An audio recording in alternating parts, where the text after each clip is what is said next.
All I'm offering is the truth, nothing more. Chapter 1. Mental Chemistry. Chemistry is a science which treats of the intraatomic or the intramolecular changes which material things undergo under various influence. Mental is defined as of or appertaining to the mind, including intellect, feeling, and will, or the entire rational nature.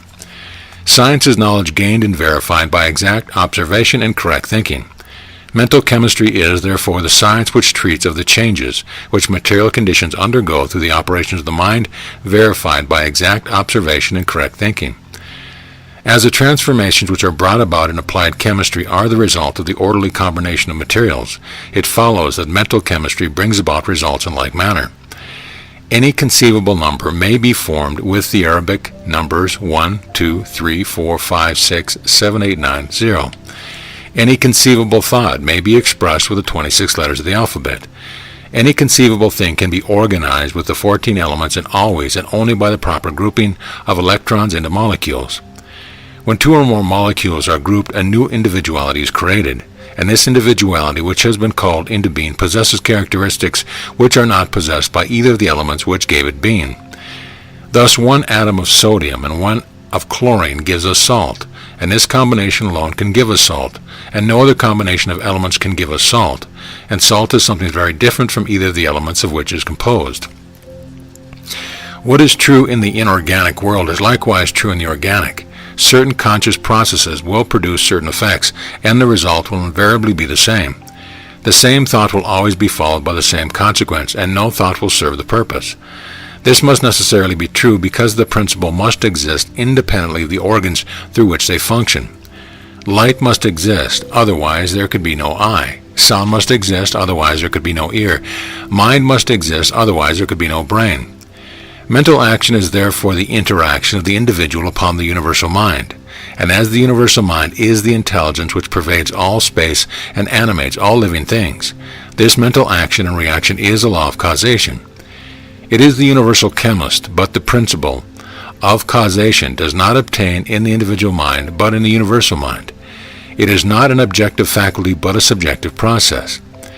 The individual may, however, bring the power into manifestation, and as the possible combinations of thoughts are infinite, the results are seen in an infinite variety of conditions and experiences. Primordial man, naked and bestial, squatting in gloomy caverns, gnawing bones, was born, lived and died in a hostile world. His hostility and his wretchedness arose from his ignorance. His handmaidens were hate and fear. His sole reliance was his club. He saw in the beasts, forests, torrents, seas, clouds, and even in his fellow man only enemies. He recognized no ties binding them one to another or to himself. Modern man is born to comparative luxury. Love rocks his cradle and shields his youth.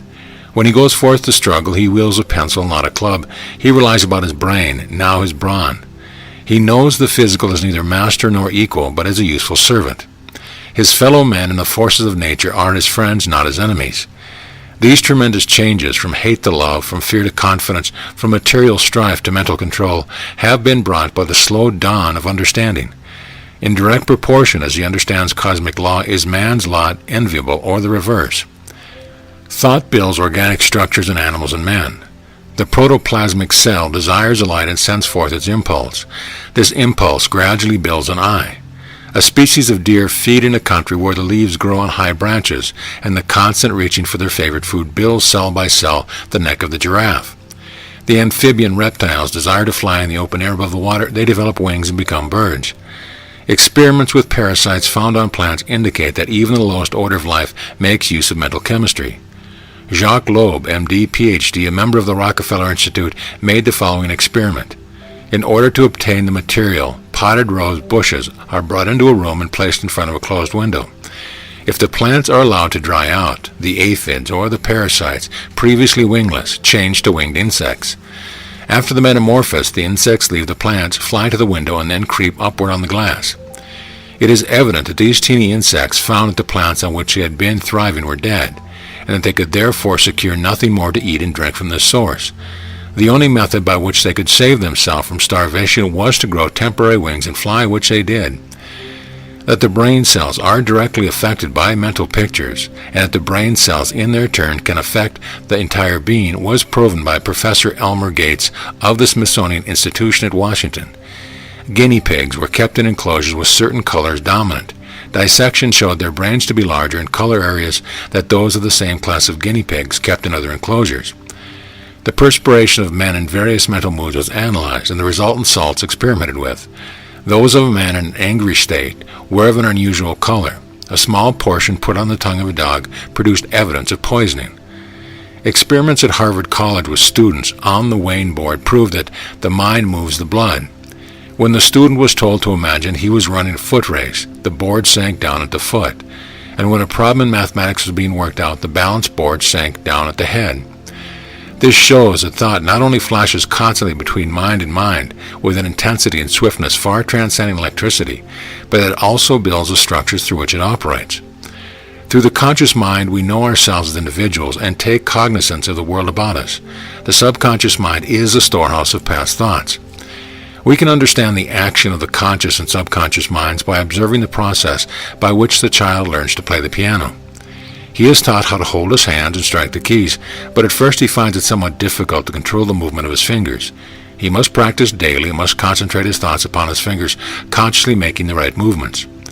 These thoughts in time become subconscious, and the fingers are directed and controlled in the playing by the subconscious.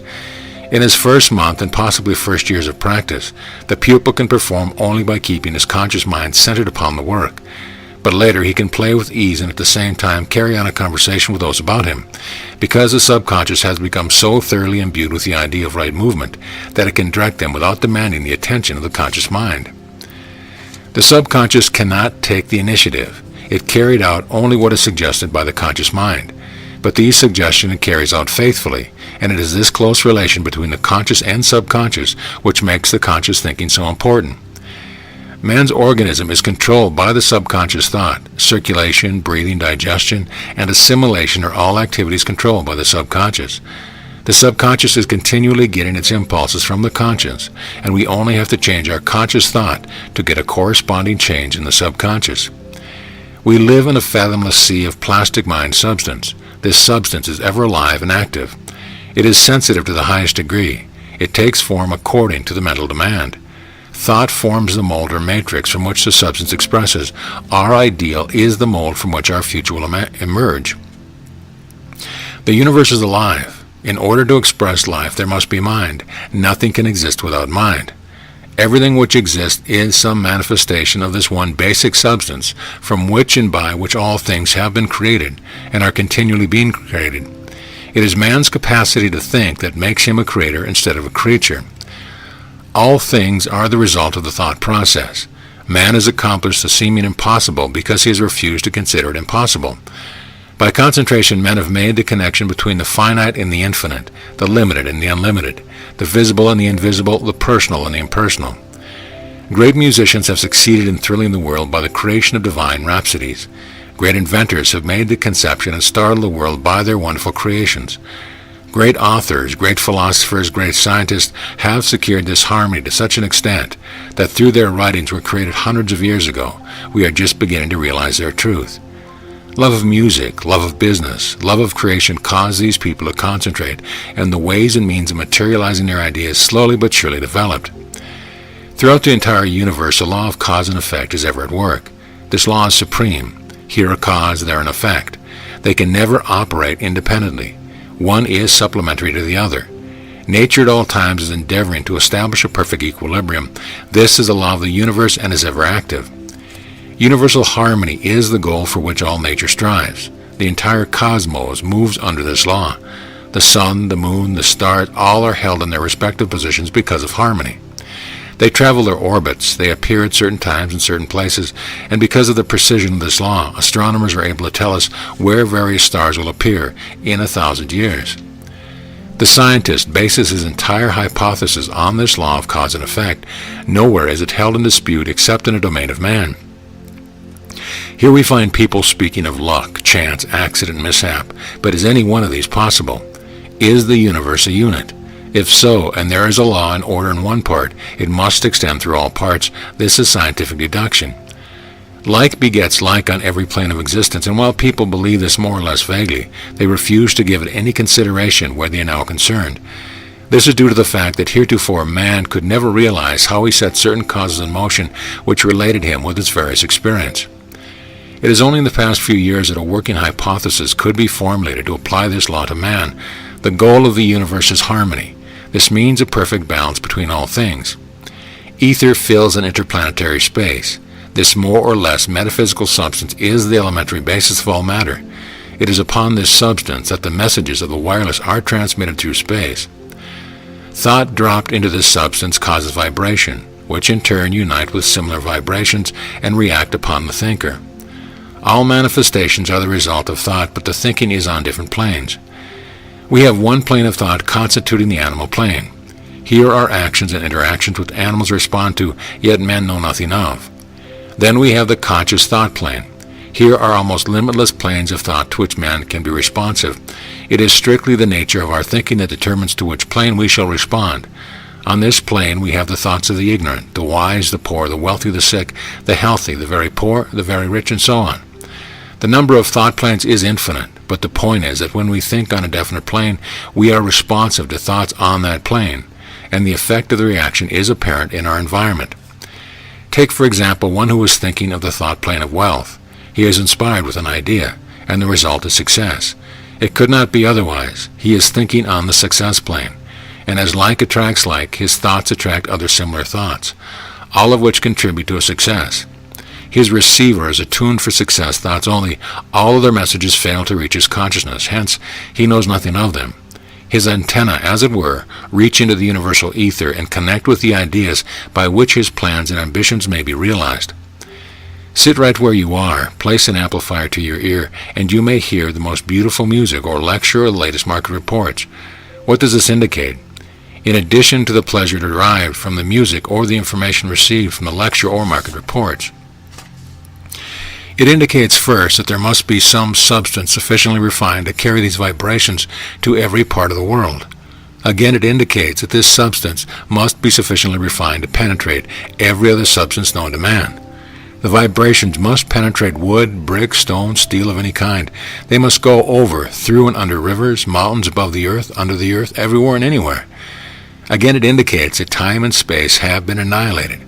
The instant a piece of music is broadcast in Pittsburgh or anywhere else, by putting the proper mechanism to your ear, you can get it as clearly and distinctly as though you were in the same room. This indicates that these vibrations proceed in every direction. Wherever there is an ear to hear, it may hear. If then there is a substance so refined that it will take up the human voice and send it in every direction, so that every human being who is equipped with the proper mechanism may receive the message, is it not possible that the same substance will carry a thought just as readily and just as certainly? Most assuredly. How do we know this? By experimentation. This is the only way to be certain of anything. Try it. Make the experiment yourself. Sit right where you are. Select a subject of which you are fairly familiar. Begin to think. The thoughts will follow each other in rapid suggestion. One thought will suggest another. You will soon be surprised at some of the thoughts which have made you a channel of their manifestation. You did not know that you knew so much about the subject. You did not know that you could put them into such beautiful language. You marvel at the ease and rapidity with which the thoughts arrive. Where do they come from? From the one source of all wisdom, all power, and all understanding. You have been to the source of all knowledge, for every thought which has been thought is still in existence, ready and waiting for someone to attach the mechanism by which it can find expression. You can therefore think the thoughts of every sage, every artist, every financier, every captain of industry who ever existed, for thoughts never die. Suppose your experiment is not entirely successful. Well, try again. Few of us are proud of our first effort at anything. We did not even make a very great success in trying to walk the first time we tried. If you try again, remember that the brain is the organ of the objective mind, that it is related to the objective world by the cerebrospinal or voluntary nervous system, that this system of nerves is connected with the objective world by certain mechanism or senses. These are the organs with which we see, hear, feel, taste, and smell. Now, a thought is a thing which can neither be seen, heard, taste, nor can we smell it, nor can we feel it. Evidently, the five senses can be of no possible value in trying to receive a thought. They must therefore be stilled, because thought is a spiritual activity and cannot reach us through any material channel. We will then relax both mentally and physically, and send out an SOS for help and await the result. The success of our experiment will then depend entirely on our ability to become receptive. Scientists like to make use of the word ether in speaking of the substance in which we live and move and have our behaving, which is omnipresent, which impenetrates everything, and which is the source of all activity. They like to use the word ether because ether implies something which can be measured, and so far as the materialistic school of scientists is concerned, anything which cannot be measured does not exist. But who can measure an electron? And yet the electron is the basis for all material existence, so far as we know at present. It would require 500 million atoms placed side by side to measure 1 linear inch. A number of atoms equal to 25 million times the population of the Earth must be present in the test tube for a chemist to detect them in a chemical trace. About 125 septillions of atoms are in an inch cube of lead, and we cannot come anywhere near even seeing one atom through a microscope. Yet the atom is as large as the solar system compared to the electrons of which it is composed. All atoms are alike in having one positive central sun of energy around which one or more negative charges of energy revolve. The number of negative electrons each atom carries determines the nature of the so-called element of which it is part. An atom of hydrogen, for instance, is supposed to have one negative electron as a satellite to its positive center.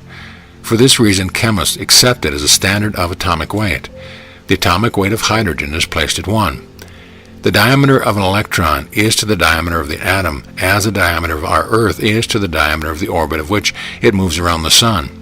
More specifically, it has been determined that an electron is 1/18,000th of the mass of a hydrogen atom. It is clear, therefore, that matter is capable of a degree of refinement almost beyond the power of the human mind to calculate. We have not as yet been able to analyze this refinement beyond the electron, and even in getting thus far have to supplement our physical observation of effects with imagination to cover certain gaps. The building up of matter from electrons has been an involuntary process of the individualizing intelligent energy. Food, water, and air are usually considered to be the 3 essential elements necessary to sustain life. This is very true, but there is something still more essential. Every time we breathe, we not only fill our lungs with air, which has been charged with magnetism by the solar orb, but we fill ourselves with pranic energy, the breath of life replete with every requirement for mind and spirit. This life-giving spirit is far more necessary than air, food, or water, because a man can live for 40 days without food, for 3 days without water, and for a few minutes without air. But he cannot live a single second without ether. It is the one prime essential of life and contains all the essentials of life, so that the process of breathing furnishes not only food for bodybuilding, but food for mind and spirit as well. End of chapter. Chapter 2. The Chemist. Universal intelligence leaves its source to become embodied in material forms through which it returns to its source as an individual or entity. Mineral life animated by electromagnetism is the first step of intelligence upward toward its universal source. Universal energy is intelligent, and this involuntary process by which matter is built up is an intelligent process of nature, which has for its specific purpose the individualization of our intelligence. Stockwell said, "The basis of life and consciousness lies back of the atoms and may be found in the universal ether." Hemstreet said, "Mind in the ether is no more unnatural than mind in flesh and blood." Stockwell said, "The ether is coming to be apprehended as an immaterial, superphysical substance, filling all space, carrying in its infinite throbbing bosom the specks of aggregated dynamic force called worlds. It embodies the ultimate spiritual principle and represents the unity of these forces and energies from which sprung, and as their source all phenomena, physical, mental, spiritual, as they are known to man." Dolbear, in his great work on the ether, said, "Besides the function of energy and motion, the ether has other inherent properties out of which could emerge, under proper circumstances, other phenomena, such as life or mind or whatever may be in the substratum. The microscopic cell, a minute speck of matter that is to become man, has in the promise and germ of mind. May we not draw the inference that the elements of mind are present in those chemical elements, carbon, oxygen, hydrogen, nitrogen, sulfur, phosphorus, sodium, potassium, chlorine, that are found in the cell? Not only must we do so, but we must go further, since we know that each of these elements and every other is built up on one invariable unit, the electron. and we must therefore assert that mind is potential in the unit of matter, the electron itself. Atoms of mineral matter are attracted to each other to form aggregates or masses. This attraction is called chemical affinity. Chemical combinations of atoms are due to their magnetic relations to each other. Positive atoms will always attract negative atoms. The combination will last only so long as a still more positive force is not brought to bear on it to break it apart. Two or more atoms brought into combination form a molecule, which is defined as the smallest particle of a substance that can maintain its own identity. Thus, a molecule of water is a combination of one atom of hydrogen and two atoms of oxygen, H2O.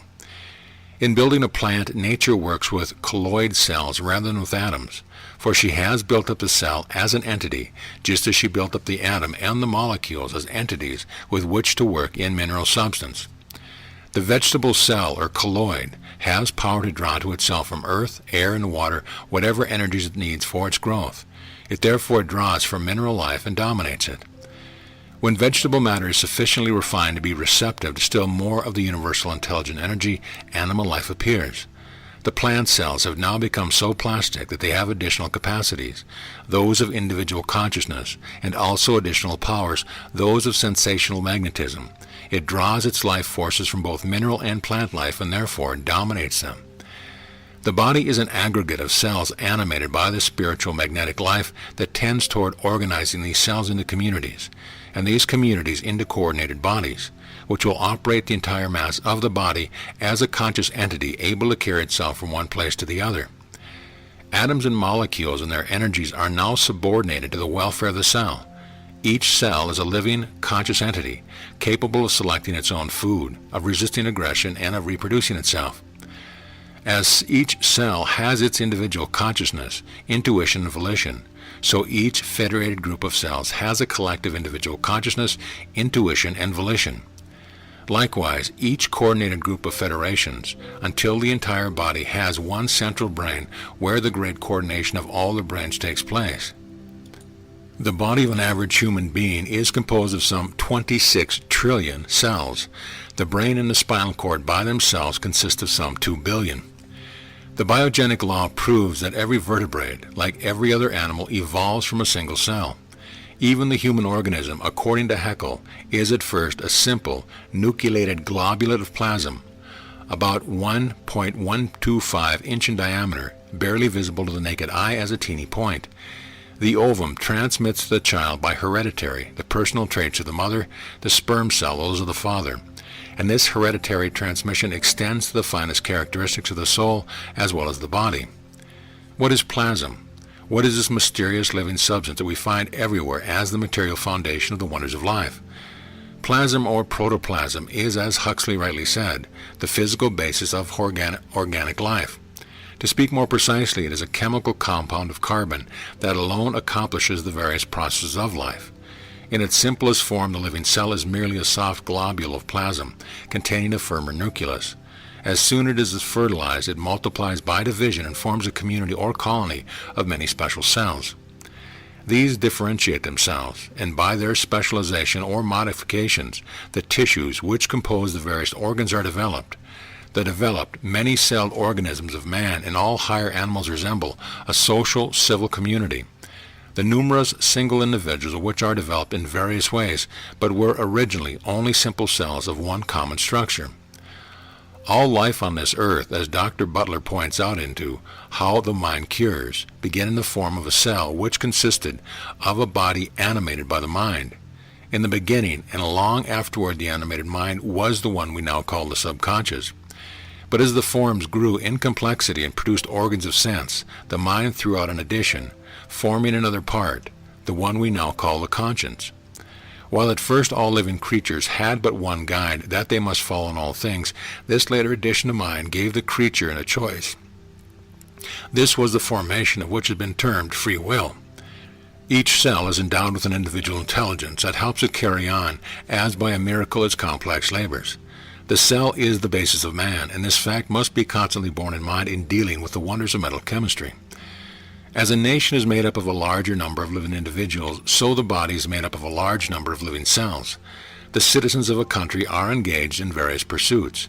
some in the work of production in the field, forest, mine, factory, some in the work of distribution and transportation, warehouse, store, bank, some in the work of regulation, legislative halls, on the bench, and the executive chair, some in the work of protection, soldiers, sailors, doctors, teachers, preachers.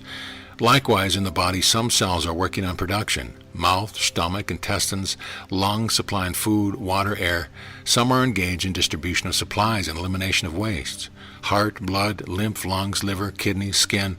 Some perform the office regulation. Brain, spinal cord, nerves. Some are occupied in protection. White blood corpuscles, skin, bone, muscle. These are also cells to be entrusted the reproduction of the species.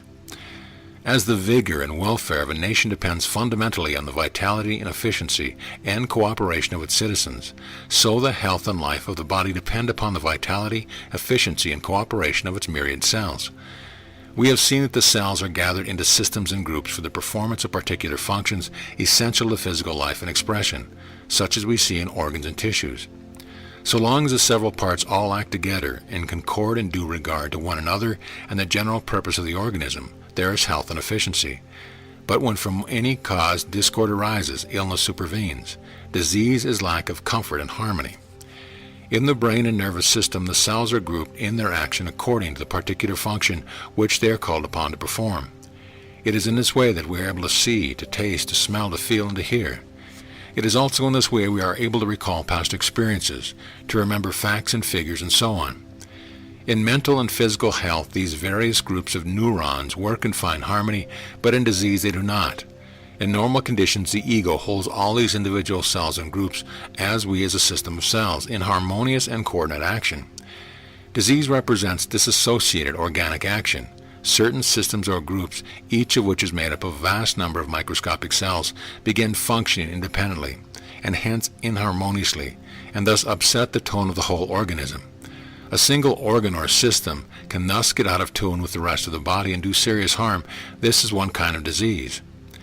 In a federation of any sort, efficiency and concord of action depend upon the strength and confidence accorded to central administration of its affairs, and just in proportion to the degree of failure to maintain these conditions are discord and confusion sure to ensue.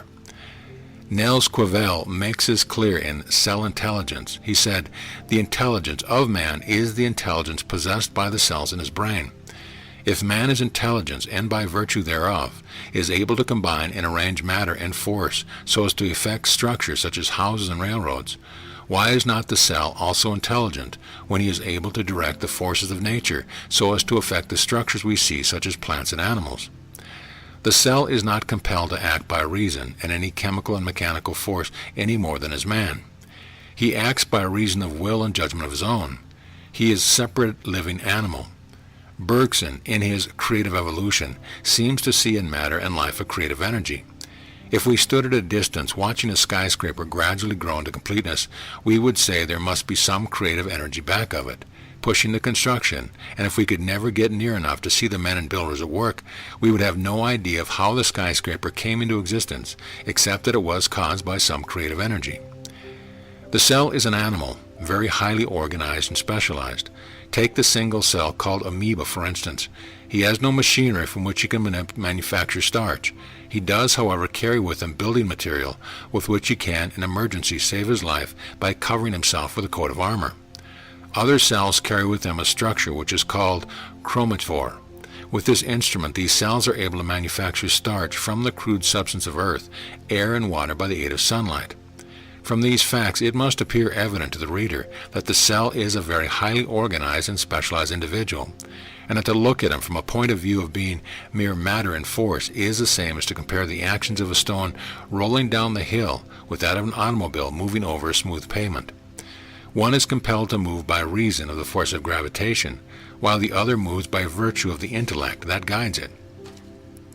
The structure of life, like plants and animals, are built from the materials taken from the earth, air, and water, just as are the structures man builds, like railroads and skyscrapers. If we were asked how it is possible for man to effect the construction of these railroads and buildings, we would say that it was by reason of the fact that he is an intelligent being. If the cell has gone through the same process of social organization and evolution as man, why is not also the same intelligent being as man? Did you ever stop to think what takes place when the surface of the body is cut or bruised. The white blood cells, or corpuscles as they are called, who are the general caretakers of the body, whose duty it is to look after everything in general, such as the fighting of bacteria and disease germs, and the general repair work, will sacrifice their own lives by thousands if necessary to save the body. They live in the body enjoying complete liberty. They do not float in a bloodstream except when in a hurry to get somewhere, but move around everywhere as separate independent beings to see that everything goes right. If a bruise or cut happens, they are at once informed and rush to the spot by thousands and direct the repair, and if necessary, they change their own occupation and take a different job, that of making connective tissue in order to bind the tissues together. In nearly every open sore, bruise, or cut, they are killed in great numbers in their faithful effort to repair and close up the wound. A textbook on physiology briefly speaks of it as follows. When the skin is injured, the white blood cells form new tissues upon the surface, while the epithelium spreads over it with edges, stopping the growth and completing the healing process. There seems to be no particular center in the body around which intelligence revolves. Every cell seems to be a center of intelligence, and knows what its duties are wherever it is placed and wherever we find it. Every citizen of the cell republic is an intelligent, independent existence, and all are working together for the welfare of all. Nowhere can we find more absolute sacrifice of the lives of individuals to the general welfare of all than we do in the cell republic. The results cannot be obtained in any other way, nor at any less cost of individual sacrifice. So it is necessary to their social existence. The principle of individual sacrifice to common welfare has been accepted and agreed upon as the right thing and as their common duty, impartially distributed among them, and they perform their allotted work and duties regardless of their own individual comfort. Mr. Edison said, "I believe that our bodies are made up of myriads of units of life. Our body is not itself the unit of life or unit of life. Let me give you as an example the SS Mauritania. The Mauritania is not herself a living thing. It is the men in her that are alive. If she is wrecked on the coast, for instance, the men get out, and when the men get out, it simply means that the life units leave the ship. And so, in the same way, a man is not dead because his body is buried in the vital principle, that is, the life units have left the body. Everything that pertains to life is still living and cannot be destroyed. Everything that pertains to life is still subject to the laws of animal life. We have myriads of cells, and it is the inhabitants in these cells, inhabitants which themselves are beyond the limits of the microscope, which vitalize our body. To put it another way, I believe that these life units of which I have spoken band themselves together in countless millions and billions in order to make a man. We have too facilely assumed that each one of us is himself a unit. This I am convinced is wrong, even by the high-powered microscope, and so we have assumed that the unit is the man, which we can see, and have ignored the existence of the real life units, which are those we cannot see. No man today can set the lines as to where life begins and ends. Even in the formation of crystals, we see a definitely ordered plan of work. Certain solutions will always form a particular kind of crystal without variation. It is not impossible that these life entities are at work in the mineral and plant, as it were, what we call the animal world. We have seen something of the chemist, something of his laboratory, something of the system of communication. What about the product? This is a very practical age, an age of commercialism, if you please, and the chemists produce nothing of value, nothing which can be converted into cash. We are not interested. But fortunately, the chemist in this case produces an article which has the highest cash value of any article known to man. He provides the one thing which all the world demands, something which can be realized upon anywhere at any time. It is not a slow asset, or contrary, its value is recognized in every market. The product is thought. Thought rules the world. Thought rules every government, every bank, every industry, every person, and everything in existence, and is differentiated from everything else simply and only because of thought. Every person is what he is because of his method of thinking, and man and nation different from each other only because they think differently. What then is thought? Thought is the product of the chemical laboratory possessed by every thinking individual. It is the blossom, the combined intelligence, which is the result of all previous thinking process. It is the fruit and contains the best of all the individual has to give. There is nothing material about a thought, and yet no man would give up his ability to think for all the gold in Christendom. It is therefore of more value than anything which exists. As it is not material, it must be spiritual. Here then is an explanation of the wonderful value of thought. Thought is a spiritual activity. In fact, it is the only activity which the spirit possesses. Spirit is the creative principle of the universe. As a part, must be the same in kind and quality as a whole, and can differ only in degree. Thought must be creative also. End of chapter. Chapter 3. The Laboratory. The art of chemistry cannot proceed without a plant or workshop, and one of the most interesting features of the human system is its series of manufacturing plants in which are produced the chemical agents necessary to mobilize the constituents of food. And it is a part of the fine natural economy that the secretions containing these chemical agents should serve several other purposes also. In general, each may be said to have an alternative effect upon the otherwise, or at least upon the activities of the other plants. Also, they act upon the inward, bound nerve path as exciters or effects in both the conscious and the subconscious activities. Radiant energy, whether consciously or subconsciously released from the body, becomes the medium of sensory impressions that flash back to the perceptive centers, and there set up reactions which are interpreted by these centers according to their stage of development of self. And therefore they interpret these messages exactly as they are received, without attempting to think about them or to analyze them. The process is as mechanical as an impression made by the actinic rays of the sun on a photographic plate. The general principle by which an idea is preserved is vibratory, like all other phenomena of nature. Every thought causes vibration that will continue to expand and contract in wave circles, like the wave started by a stone dropped in a pool of water. Waves from other thoughts may counter it, or may finally succumb of its own inanition. Thought will instantly set in motion the finest of spiritual magnetism, and this motion will be communicated to the heavier and coarser densities, and will eventually affect the physical matter of the body. Life is not created, it simply is. All nature is animate with this force we call life. The phenomena of life on this physical plane, with which we are chiefly concerned, are produced by the involution of energy into matter, and matter is itself an involution of energy. But when the stage of matter is reached in the process of nature's involution, matter then begins to evolve forms under the action upon it and within it, so that growth and life are the results of a simultaneous integration of matter and energy. Evolution starts with the lowest form of matter, and works upward through refining processes to serve as a matrix of energy. The internal secretions constitute and determine much of the inherited powers of the individual and their development. They control physical and mental growth, and all metabolic processes of fundamental importance. They dominate all the vital functions of man.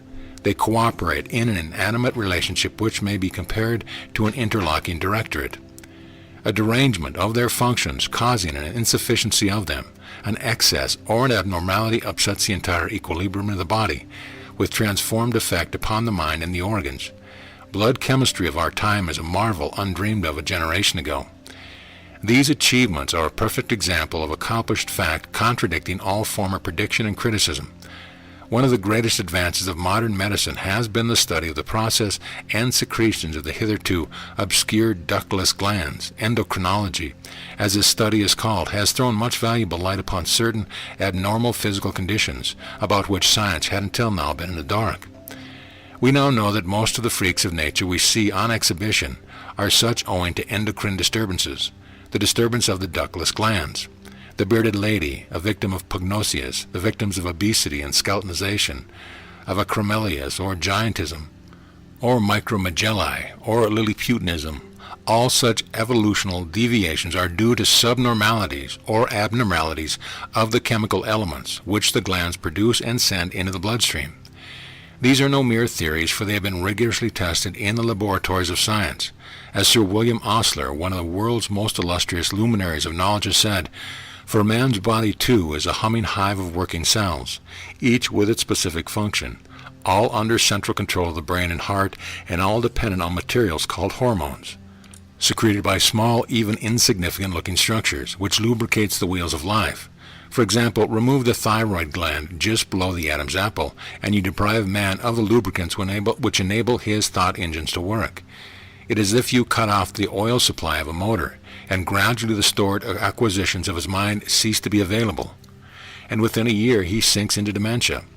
The normal process of the skin ceases, the hair falls, the features bloat, and a paragon of animal is transformed into a shapeless caricature of humanity. These essential lubricators, of which a number are now known, are called hormones. You will recognize from its derivation how appropriate is the term. The name is derived from the Greek verb meaning to rouse or to set in motion. The name was given by Starling and Bayliss, two great Englishmen noted for their research work in endocrinology. Cretins, dwarfed imbeciles can be cured by the administration internally of the thyroid glands of sheep, with truly miraculous results, because cretinism is caused by the lack or substance of thyroid gland secretions. As an instance of the fascination of these studies, consider the conception that the thyroid played a fundamental part in the change of sea creatures into land creatures.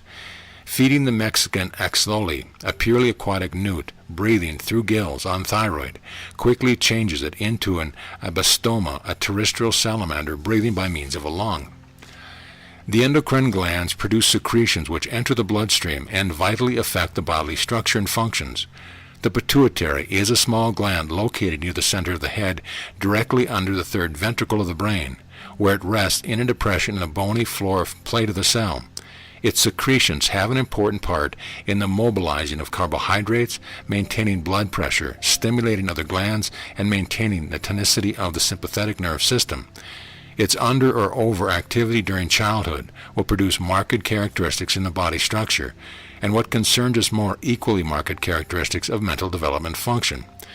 The thyroid gland is located at the frontal base of the neck, extending upward in a sort of a semicircle on both sides, with the parathyroids near the tips.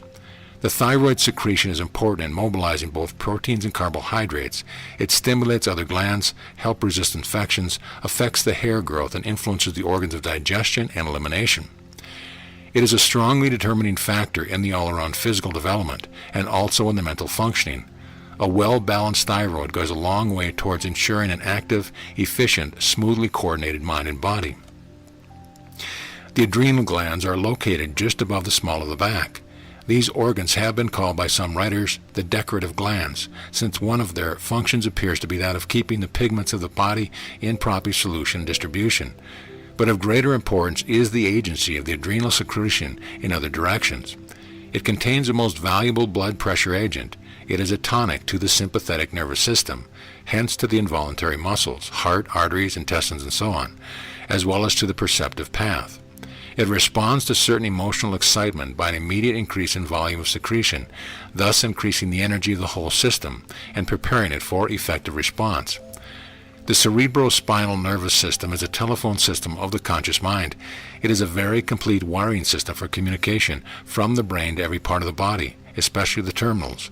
It is the intelligence department of a self-conscious man. The sympathetic nervous system is a system of the subconscious mind. Behind the stomach and in front of the spine is the center of the system, known as the solar plexus. It is composed of two masses of brain substance, each in the shape of a crescent. They surround an artery whose function it is to equalize the blood pressure of all the abdominal organs. Just as the brain and the voluntary nervous system constitute the apparatus of a self-conscious man, in like manner the solar plexus and the sympathetic system comprise the special apparatus of the subconscious mind.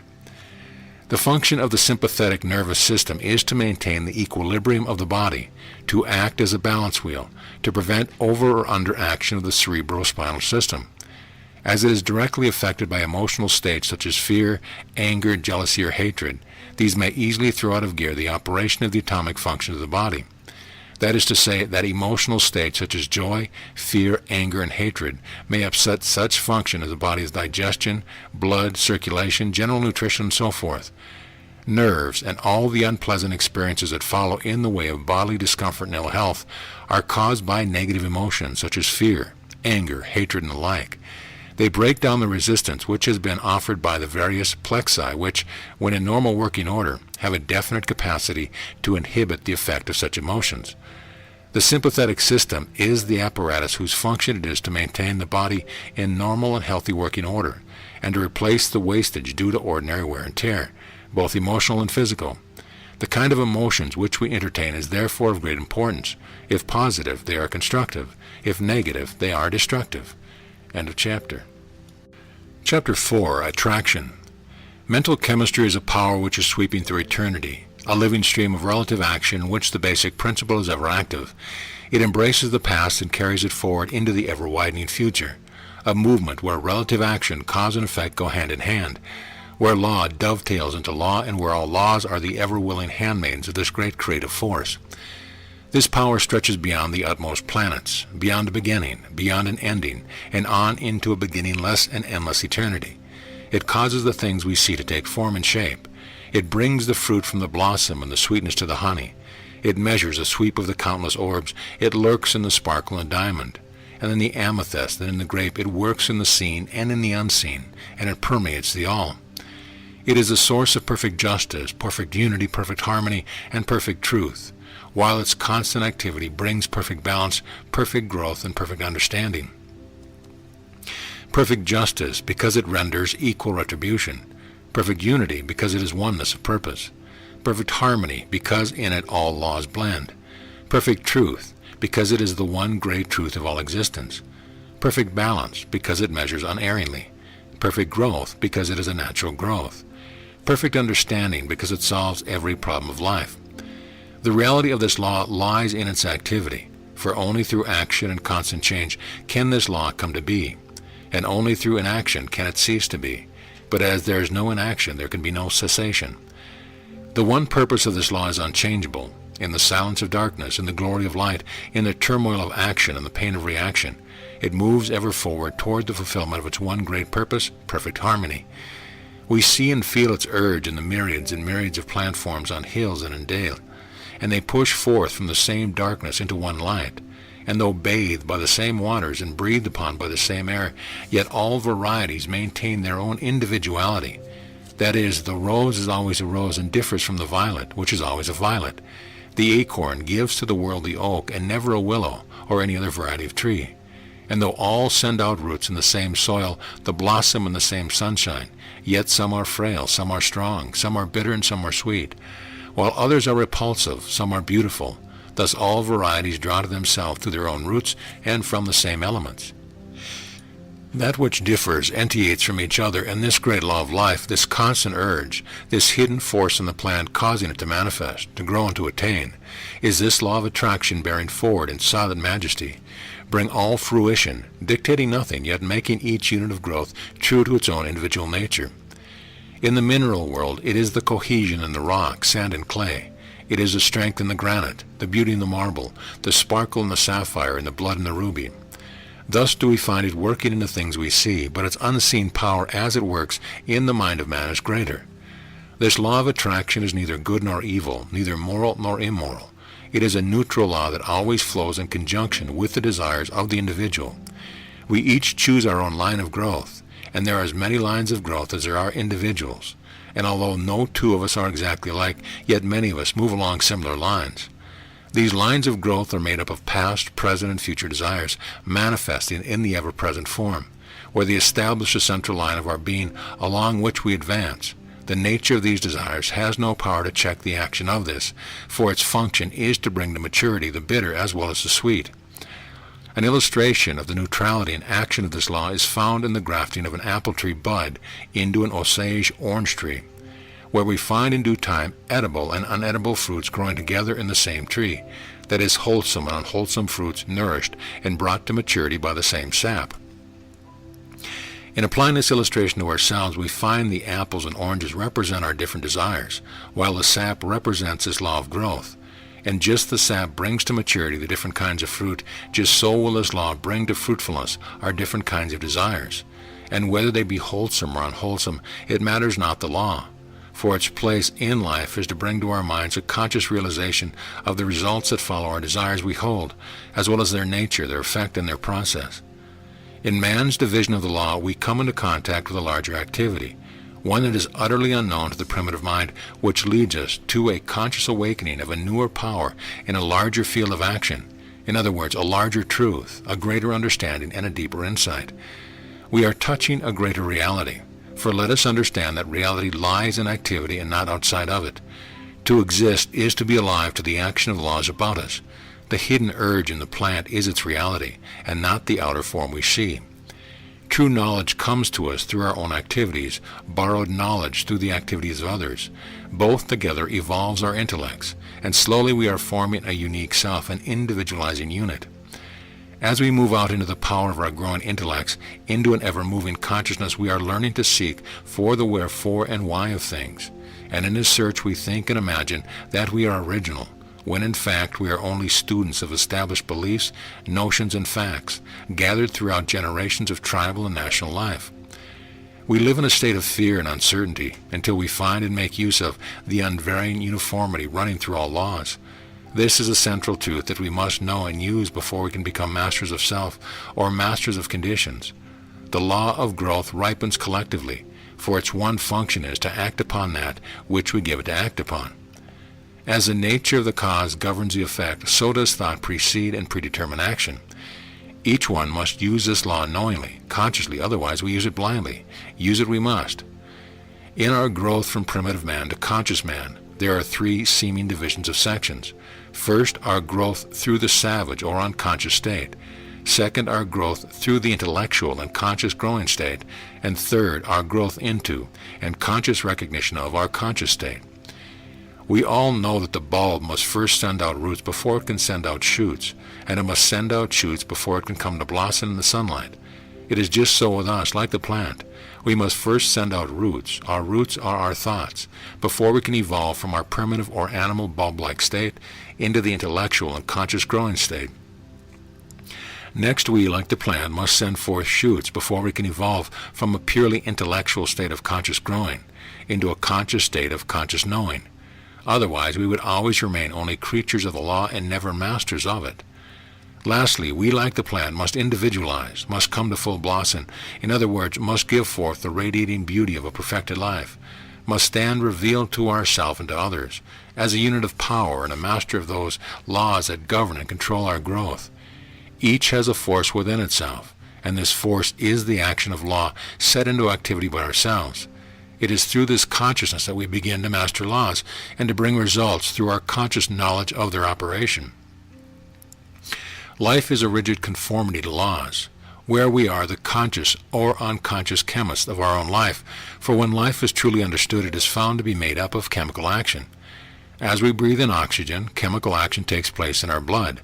As we consume food and water, chemical action takes place in our digestive organs. In our use of thought, chemical action takes place in both mind and body. In the change called death, chemical action takes place, and disintegration sets in. So we find that physical existence is chemical action.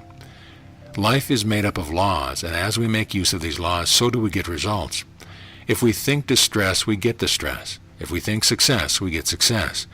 When we entertain destructive thought, we set up a chemical action that checks digestion, which in turn irritates other organs of the body and reacts upon the mind, causing disease and sickness.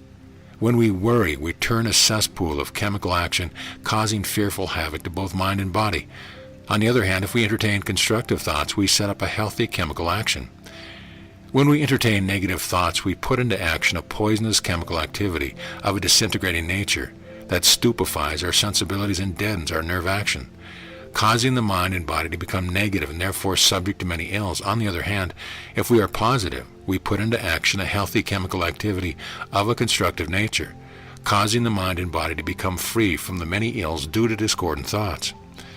These analyses can be carried through every avenue of life, but enough has been shown to indicate that life is largely chemical action, and that the mind is the chemical laboratory of thought, and that we are the chemists in the workshop of mental action where everything is prepared for our use, and where the product turned out will be in proportion to the material used. In other words, the nature of the thought we use determines the kind of conditions and experiences with which we will meet. What we put into life, we get out of life, no more, no less. Life is an orderly advancement governed by the law of attraction. Our growth is through three seeming sections. In the first, we are the creatures of law. In the second, users of law. And in the third, we are masters of law. In the first, we are unconscious users or thought power. In the second, conscious users of thought power. And in the third, we are conscious users of conscious power. So long as we persist in using only the laws of the first section, we are held in bondage to them. So long as we remain satisfied with the laws and growth of the second section, we shall never become conscious of a greater advancement. In the third section, we awaken to our conscious power over laws of the first and second section, and become fully awake to the laws governing the third. When rightly understood, life is found not to be a question of chance, not a question of creed, not a question of nationality, not a question of social standing, not a question of wealth, not a question of power. No, all these have a place to fill in the growth of the individual, but we must all eventually come to know that harmony comes only as the result of a compliance with natural law. This rigid exactness and stability in the nature of law is our greatest asset, and when we become conscious of this available power and use it judiciously, we shall have found the truth which will make us free. Science has of late made such vast discoveries, has revealed such an infinity of resources, have unveiled such enormous possibilities and such unsuspected forces, that scientific men more and more hesitate to affirm certain theories as established and indubitable, or to deny certain other theories as absurd or impossible. And so a new civilization is being born, customs, creeds, and cruelty are passing. Visions, faith, and service are taking their place. The fetters of tradition are being melted off from humanity, and as the dross of militarism and materialism are being consumed, thought is being liberated, and truth is rising full-orbed before an astonished multitude. We have caught only a glimpse of the possibility of the rule of mind, which means the rule of spirit. We have just begun to realize in a small degree that this newly discovered power may do for us. That it can bring success in this world's affairs is beginning to be understood and practiced by thousands. The whole world is on the eve of a new consciousness, a new power, and a new realization of resources within the self. The last century saw the most magnificent material progress in history. May the new century produce the greatest progress in mental and spiritual power. Thought is deeper than all speech, feeling deeper than all thought. Soul to soul can never teach what unto itself is taught. End of chapter. Chapter 5, Vibration.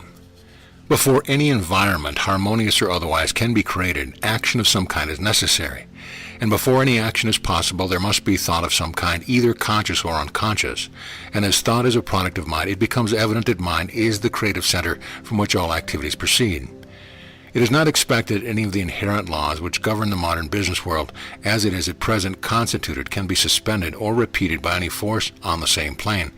But it is axiomatic that a higher law may overcome a lower one. Tree life causes the sap to ascend, not by repealing the law of gravity, but by surmounting it.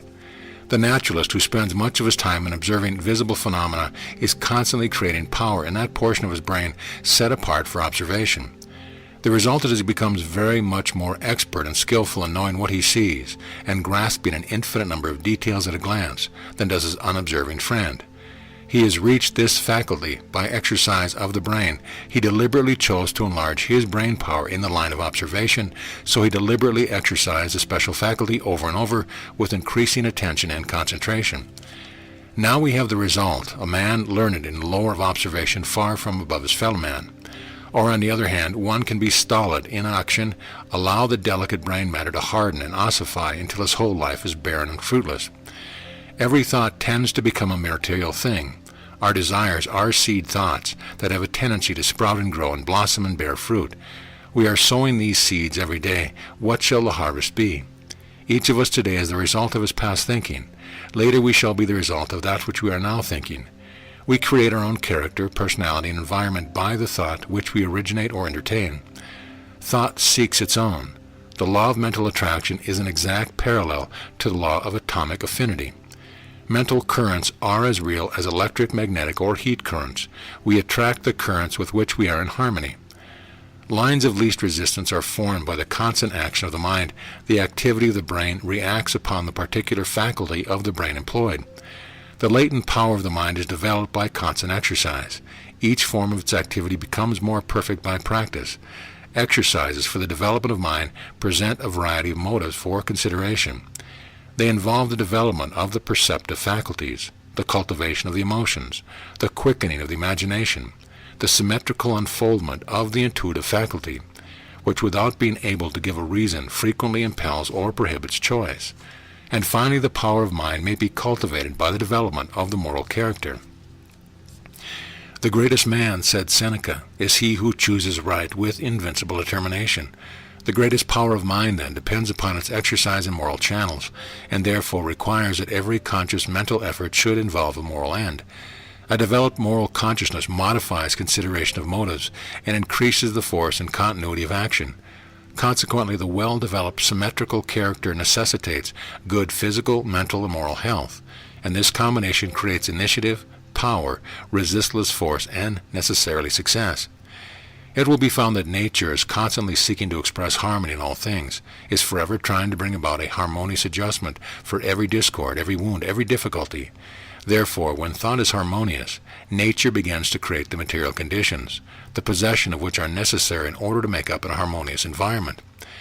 When we understand that mind is the great creative power, what does not become possible? With desire as the great creative energy, can we not see why desire should be cultivated, controlled, and directed in our lives and destinies? Men and women of strong mentality who dominate those around them, and often those far removed from them, really emanate currents charged with power, which, coming in contact with the minds of others, causes the desires of the latter to be in accord with the mind of the strong individuality. Great masters of men possess this power to a marked degree. Their influence is felt far and near, and they secure compliance with their wishes by making others want to act in accord with them. In this way, men of strong desires and imagination may and do exert powerful influence over the mind of others, leading the latter in the way desired. No man is ever created without the inherent power in himself to help himself. The personality that understands its own intellectual and moral power of conquest will assert itself. It is this truth which an infamed world craves today. The possibility of asserting a slumbering intellectual courage that clearly discerns, and a moral courage it grandly undertakes is open to all. There is a divine potency in every human being. We speak of the sun as rising and setting, though we know that this is simply an appearance of motion. To our senses the earth is apparently standing still, and yet we know it is revolving rapidly. We speak of a bell as a sounding body, yet we know that all the bell can do is to produce vibrations in the air. When these vibrations come at the rate of 16 a second, they cause a sound to be heard in the mind. It is possible for the mind to hear vibrations up to the rate of 38,000 a second. When the number increases beyond this, all is silence again, so that we know that sound is not in the bell, it is in our own mind. We speak and even think of the sun as giving light, yet we know it is simply giving forth energy which produces vibrations in the ether at the rate of 400 trillion a second, causing what we term light waves, so that we know that what we call light is simply a mode of motion, and the only light existent is a sensation caused in the mind by the motion of these waves. When the number of vibrations increases, the light changes in color, each change in color being caused by shorter and more rapid vibrations, so that although we speak of the roses being red, the grasses being green, or the skies being blue, we know that these colors exist only in our minds, and are the sensations experienced by us as a result of the vibration of light.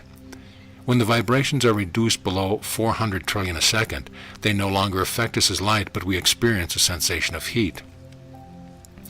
So we have come to know that appearances exist for us only in our consciousness. Even time and space become annihilated, time being but the experience of succession, there being no past or future except as thought relation to the present. In the last analysis, therefore, we know that one principle governs and controls all existence. Every atom is forever conserved. Whatever is parted with must inevitably be received somewhere. It cannot perish, and it exists only for us. It can only give where it is attractive and therefore required. We can receive only what we give, and we may give only to those who can receive. And it remains with us to determine our rate of growth and the degree of harmony that we shall express. The laws under which we live are designed solely for our advantage. These laws are immutable, and we cannot escape from their operation. All the great eternal forces act in solemn silence, but it is within our power to place ourselves in harmony with them, and thus express a life of comparative peace and happiness. Difficulties and harmonies, obstacles indicate that we are either refusing to give out what we no longer need, or refusing to accept what we require. Growth is attained through an exchange of the old for the new, of the good for the better. It is a conditional or reciprocal action. For each of us is a complete thought entity, and the completeness makes it possible for us to receive only as we give. We cannot obtain what we lack if we tenaciously cling to what we have. The principle of attraction operates to bring us only what may be to our advantage. We are able to consciously control our conditions as we come to sense the purpose of what we attract, and are able to extract from each experience only what we require for our further growth. Our ability to do this determines the degree of harmony or happiness we attain. The ability to appropriate What we require for our growth continually increases as we reach higher planes and broader visions, and the greater our ability to know what we require, the more certain we shall be to discern its presence, to attract it, and to absorb it. Nothing may reach us except what is necessary for our growth. All conditions and experiences that come to us do so for our benefit. Difficulties and obstacles will continue to come until we absorb their wisdom and gather from them the essentials of further growth. That we reap what we sow is mathematically exact. We gain permanent strength exactly to the extent of the effort required to overcome our difficulties.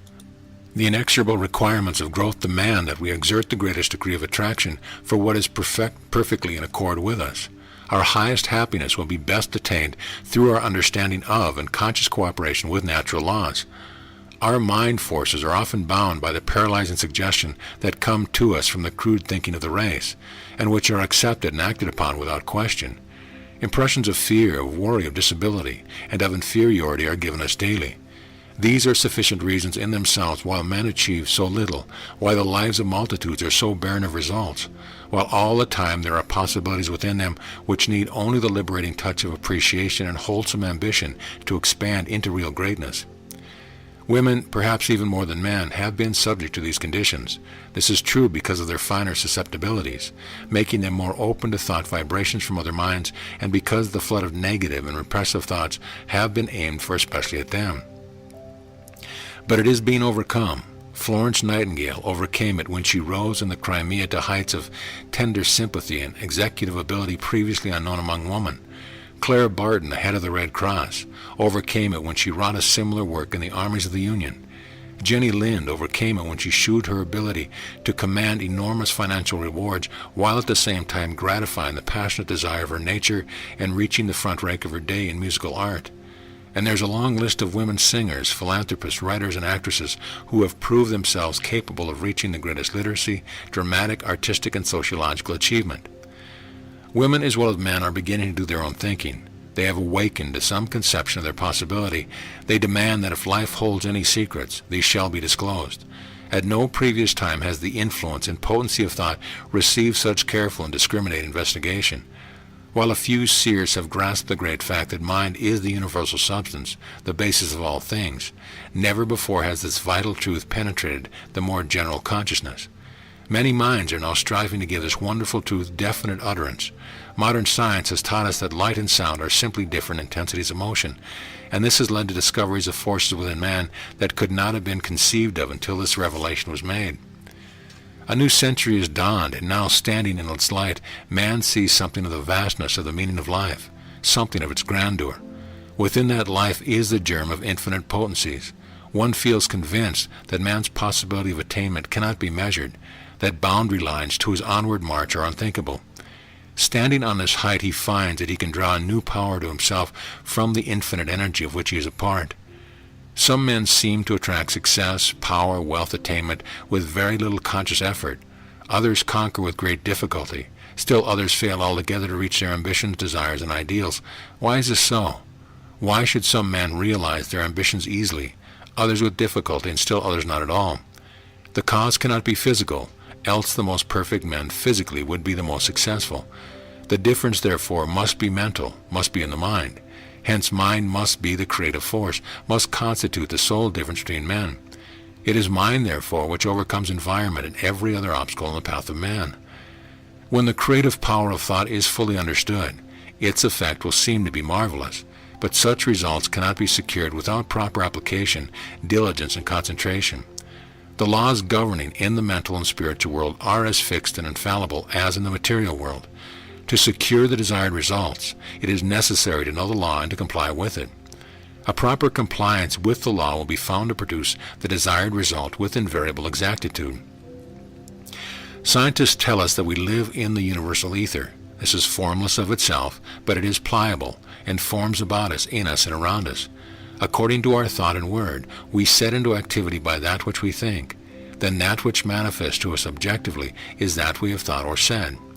Thought is governed by law. The reason we have not manifested more faith is because of a lack of understanding. We have not understood that everything works in exact accordance with definite law. The law of thought is as definite as the law of mathematics or the law of electricity or the law of gravitation.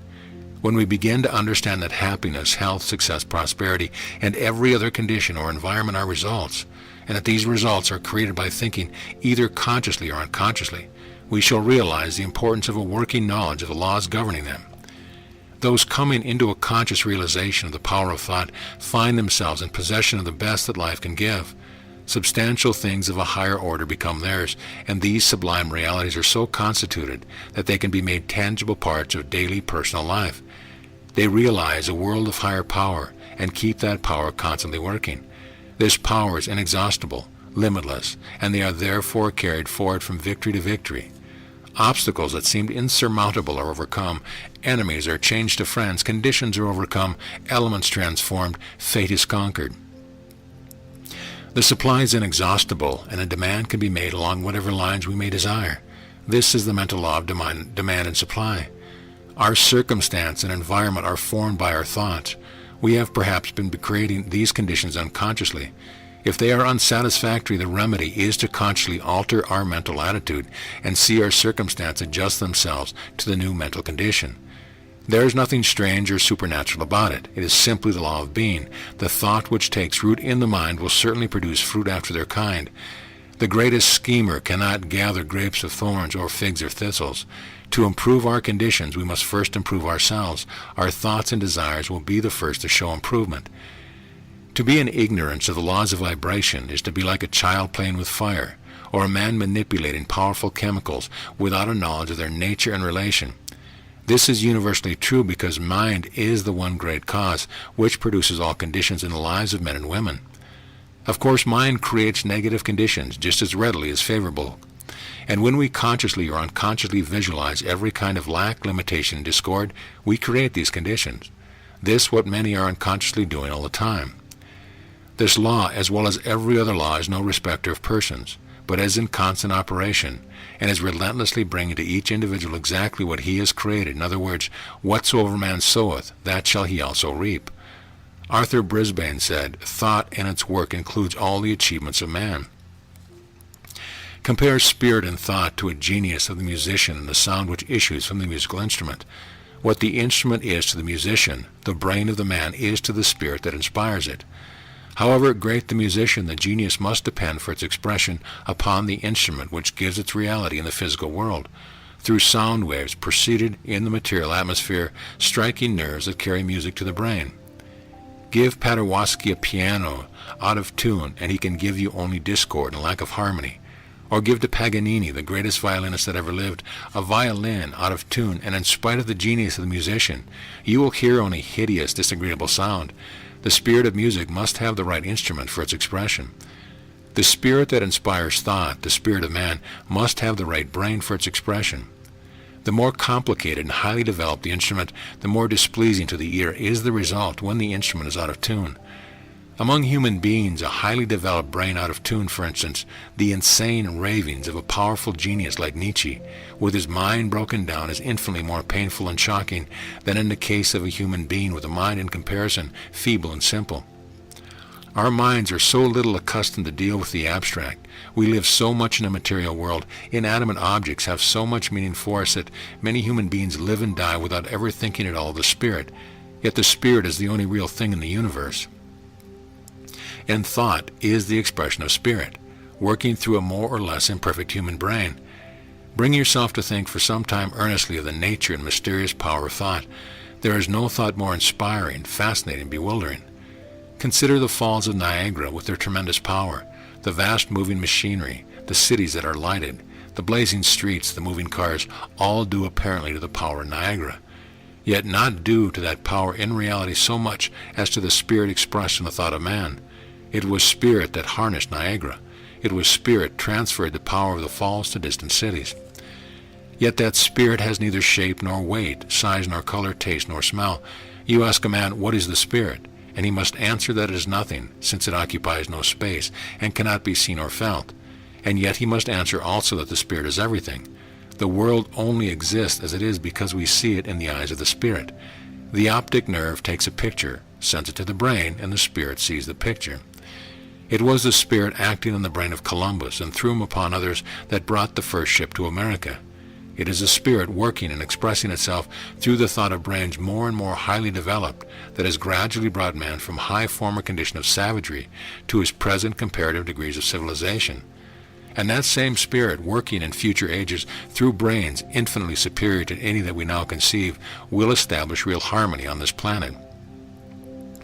Yet you know that spirit exists and that it is in you, and that except for that spirit which animates you, picks you up when you fall, inspires you in success, and comforts you in failure and misfortune, there would be nothing at all in this life. And you would not be different from one of the stones in the field or some of the dummies that the tailor sets in front of his stores. Compare the spirit in the material world as you see it with the genius that dwells in the brain of the great painter and the works which the painter has to do. Every statue, painting, and church that Michelangelo created already existed in a spirit. But the spirit could not be content with that existent. It had to visualize itself. It had to see itself created. The spirit really lives completely only when it sees itself reflected in the material world. All the mother love is in the spirit of the woman, but it has complete existence only when the mother holds the child in her arms and sees in reality, in flesh and blood, the being that she loves and has created. The achievements of the greatest men are all locked up within them from the first, but the spirit of such men can reach full realization only when the spirit, acting through the brain and expressing itself through thought, creates the work. We know that all useful work is the result of sound thought.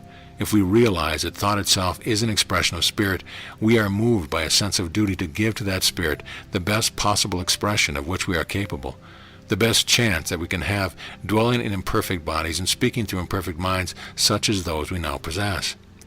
It is an inspiration to realize that men here on earth, gradually improving, become less animal and more spiritual as the centuries pass, are destined to develop into their own physical bodies instruments capable of interpreting properly the spirit that animates them.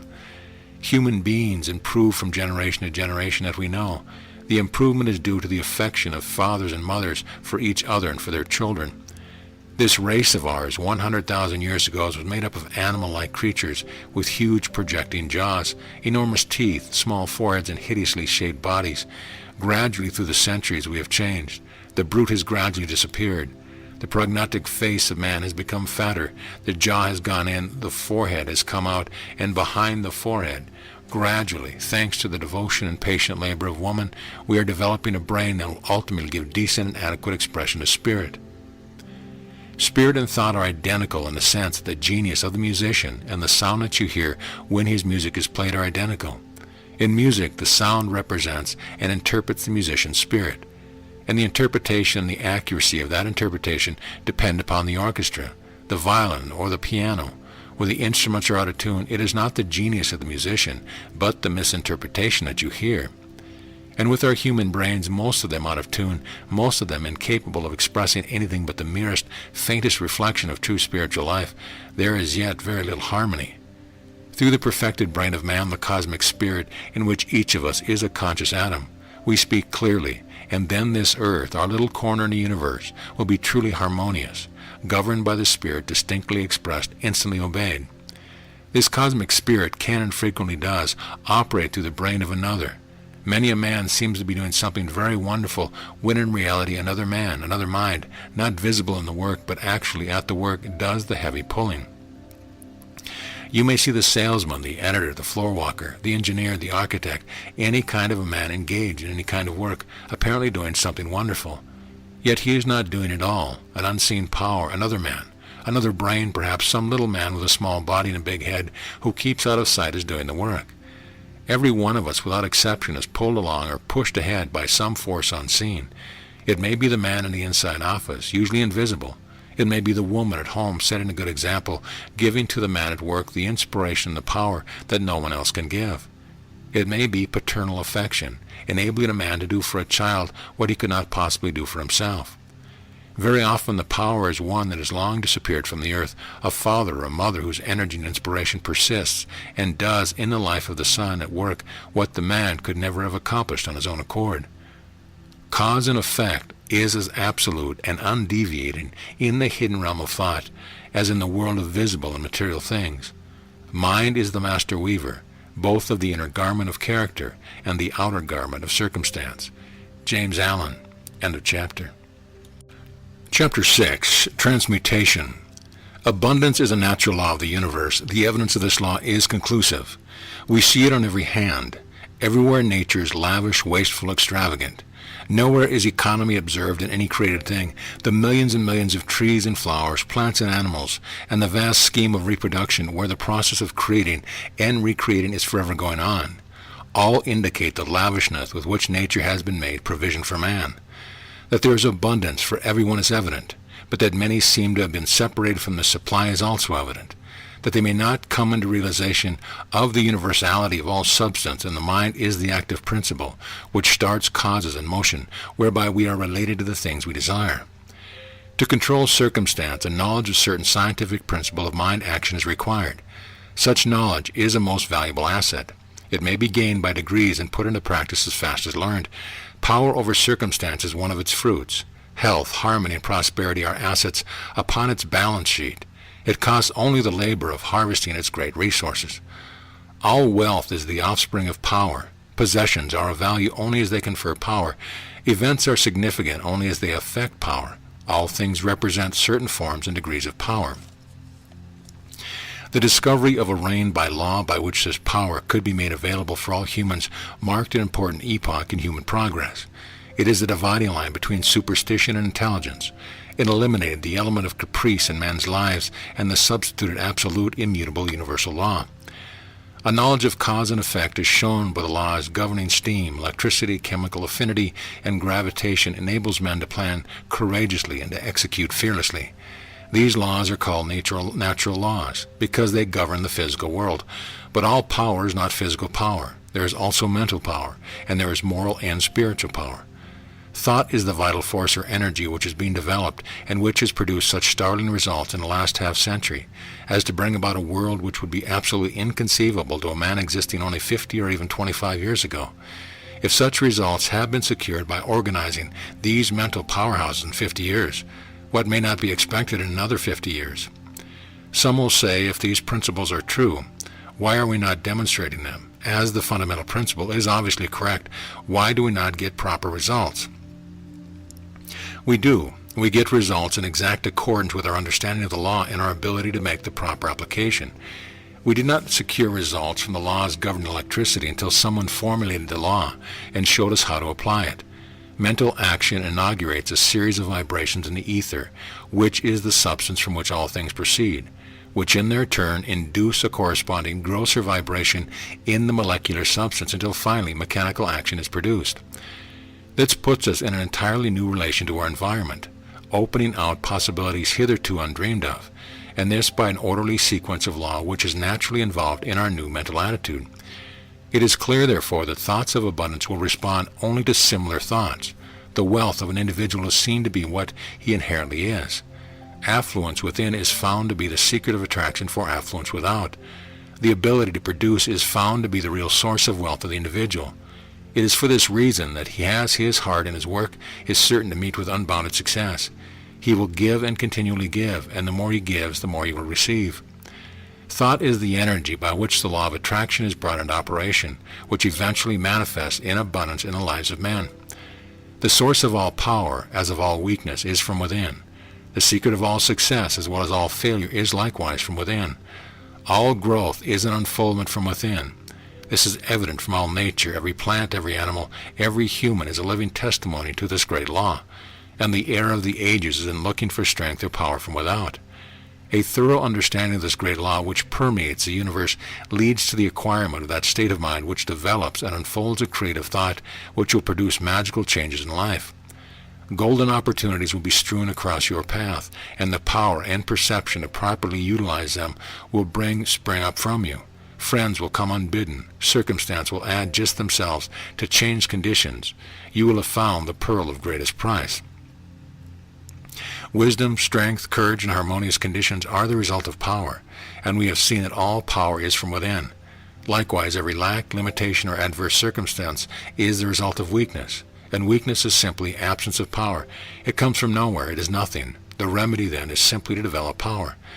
This is the key with which many are converting loss into gain, fear into courage, despair into joy, hope into fruition.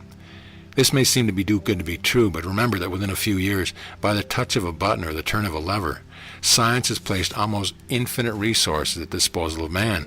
Is it not possible that there are other laws containing still greater possibilities? Let us see that they are the most powerful forces in nature. In the mineral world, everything is sold and fixed.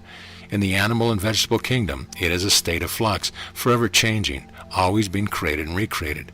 In the atmosphere, we find heat, light, and energy. Each realm becomes finer and more spiritual as we pass from the visible to the invisible, from the coarse to the fine, from the low potentiality to the high potentiality. When we reach the invisible, we find energy in its purest and most volatile state. And as the most powerful forces of nature are the invisible forces, so we find that the most powerful forces of man are his invisible forces, his spiritual force. And the only way in which a spiritual force can manifest is through the process of thinking. Thinking is the only activity which the spirit possesses, and thought is the only product of thinking. Addition and subtraction are therefore spiritual transactions. Reasoning is a spiritual process. Ideas are spiritual conceptions, questions are spiritual searchlights, and logic, argument, and philosophy are parts of the spiritual machinery. Every thought brings into action certain physical tissues, parts of the brain, nerve or muscle. This produces an actual physical change in the construction of the tissue. Therefore, it is only necessary to have a certain number of thoughts on a given subject in order to bring about a complete change in the physical organization of man. This is the process by which failure is changed to success. Thoughts of courage, power, inspiration, harmony are substituted for thoughts of failure, despair, lack, limitation, and discord. And as these thoughts take root, the physical tissue is changed, and the individual sees life in a new light. Old things have actually passed away. All things have become new. He is born again, this time born of the Spirit. Life has a new meaning for him. He is reconstructed and is filled with joy, confidence, hope, energy. He sees opportunities for success to which he is hitherto blind. He recognizes possibilities which before had no meaning for him. The thoughts of success in which he has been impregnated are radiated to all those around him, and they in turn help him onward and upward.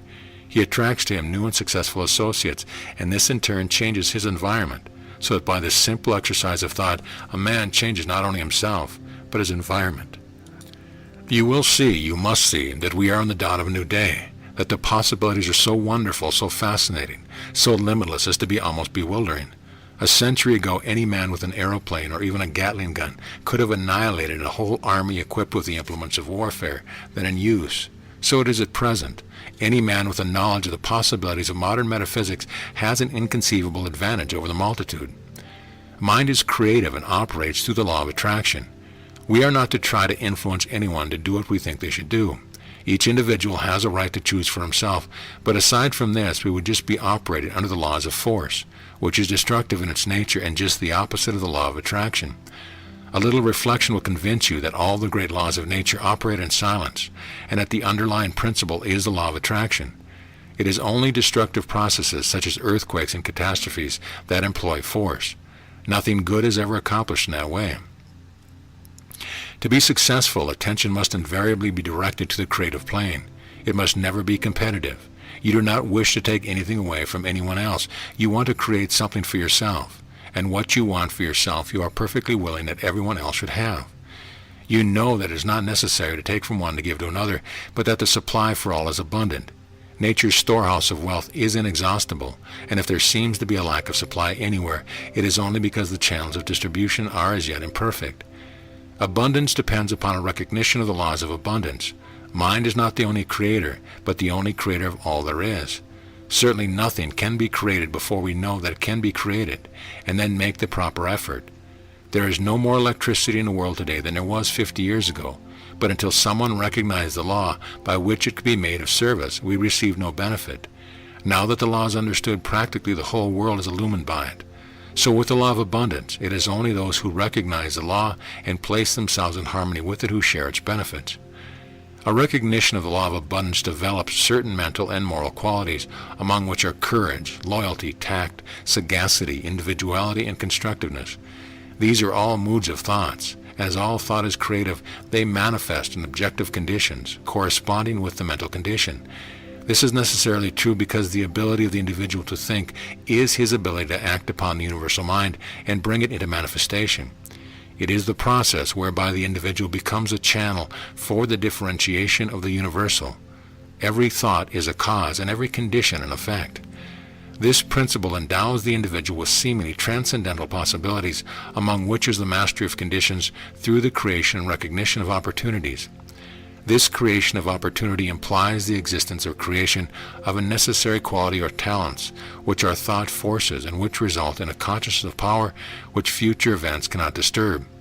It is this organization of victory or success within the mind, this consciousness of power within, which constitutes the responsive harmonious action whereby we are related to the objects and purpose which we seek.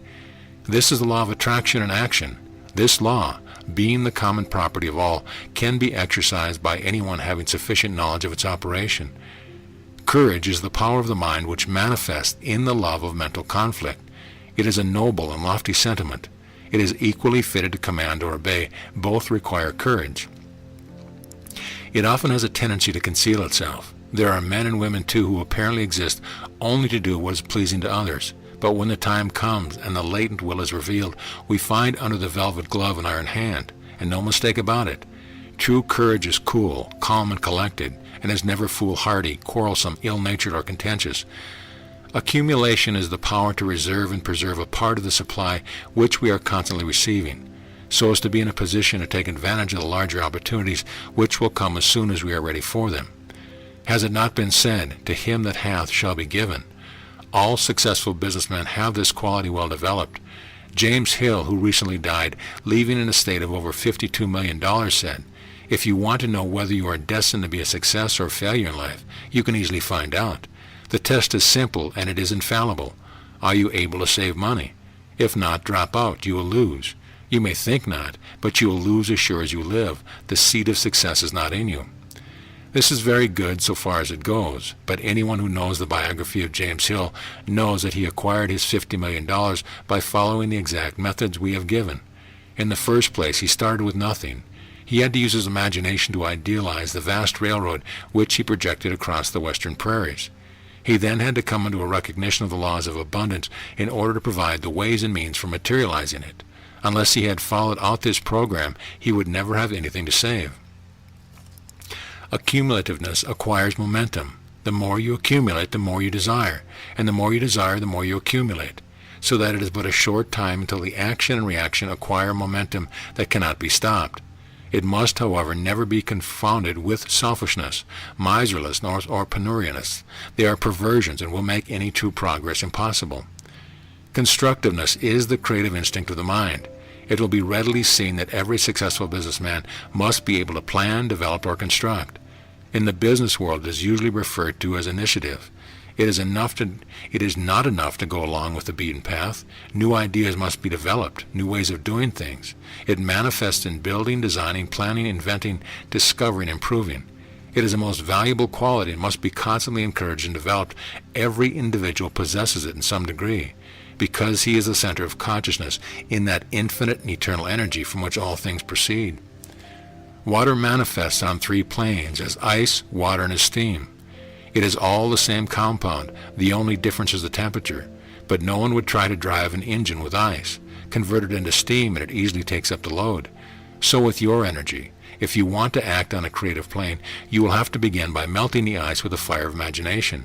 And you will find the stronger the fire, and the more ice you melt, the more powerful your thought will become, and the easier it will be for you to materialize your desire. Sagacity is the ability to perceive and cooperate with natural law. True sagacity avoids trickery and deceit as it would the leprosy.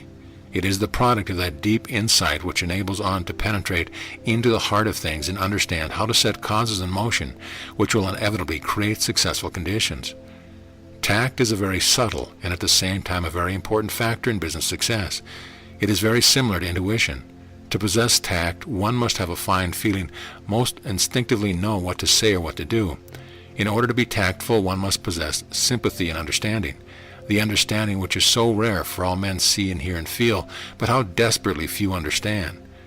Tact enables one to foresee what is about to happen and calculate the result of actions. Tact enables us to feel when we are in the presence of physical, mental, and moral cleanliness, for these are today invariably demanded as the price of success. Loyalty is one of the strongest links which bind men of strength and character. It is one which can never be broken with impunity. The man who would lose his right hand rather than betray a friend will never lack friends. The man who will stand in silent guard until death if need be, besides the shrine of confidence or friendship of those who have allowed him to enter, will find himself linked with a current of cosmic power, which will attract desirable conditions only. It is conceivable that such a person should ever meet with lack of any kind. Individuality is the power to unfold our own latent possibilities, to be a law unto ourselves, to be interested in the race rather than the goal. Strong men care nothing for the flock of imitators who trot complacently behind them. They derive no satisfaction in the mere leading of large numbers or the plaudits of the mob. This pleases only petty natures and inferior minds. Individuality glories more in the unfolding of the power within than in the servility of the weakling. Individuality is a real power inherent in all, and development and consequent expression of this power enables one to assume the responsibility of directing his own footsteps, rather than stampeding after some self-assertive bellwether. Inspiration is the art of imbibing, the art of self-realization, the art of adjusting the individual mind to that of the universal mind, the art of attaching the proper mechanism to the source of all power, the art of differentiating the formless into the form, the art of becoming a channel for the flow of infinite wisdom, the art of visualizing perfection, the art of realizing the omnipresence of omnipotence. Truth is the imperative condition of all well-being. To be sure, to know the truth and to stand confidently on it is a satisfaction beside which no other is comparable. Truth is the underlying verity, the condition precedent to every successful business or social relation. Every act not in harmony with truth, whether through ignorance or design, cuts the ground from under our feet, leads to discord, inevitable loss and confusion. For while the humblest mind can accurately foretell the results of every correct action, the greatest, most profound and penetrating mind loses its way hopelessly and can form no conception of the result due to a departure from correct principles. Those who establish within themselves the requisite elements of true success have established confidence, organized victory, and it only remains for them to take such steps from time to time as the newly awakened thought forces will direct, and herein rests the magical secret of all power. Less than 10% of our mental processes are conscious. The other 90% are subconscious and unconscious, so that he would depend upon his conscious thought alone for results is less than 10% efficient. Those who are accomplishing anything worthwhile are those who are enabled to take advantage of the greatest storehouse of mental wealth. It is in the vast domain of the subconscious mind that great truths are hidden, and it is here that thought finds its creative power, its power to correlate with its object, to bring out the unseen the seen. Those familiar with the laws of electricity understand the principle that electricity must always pass from a higher to lower potentiality, and can therefore never make whatever application of the power they desire. Those not familiar with this law can effect nothing, and so with the law governing the mental world. Those who understand that mind penetrates all things, is omnipresent, and is responsive to every demand, can make use of the law and can control conditions, circumstance, and environment. The uninformed cannot use it because they do not know it.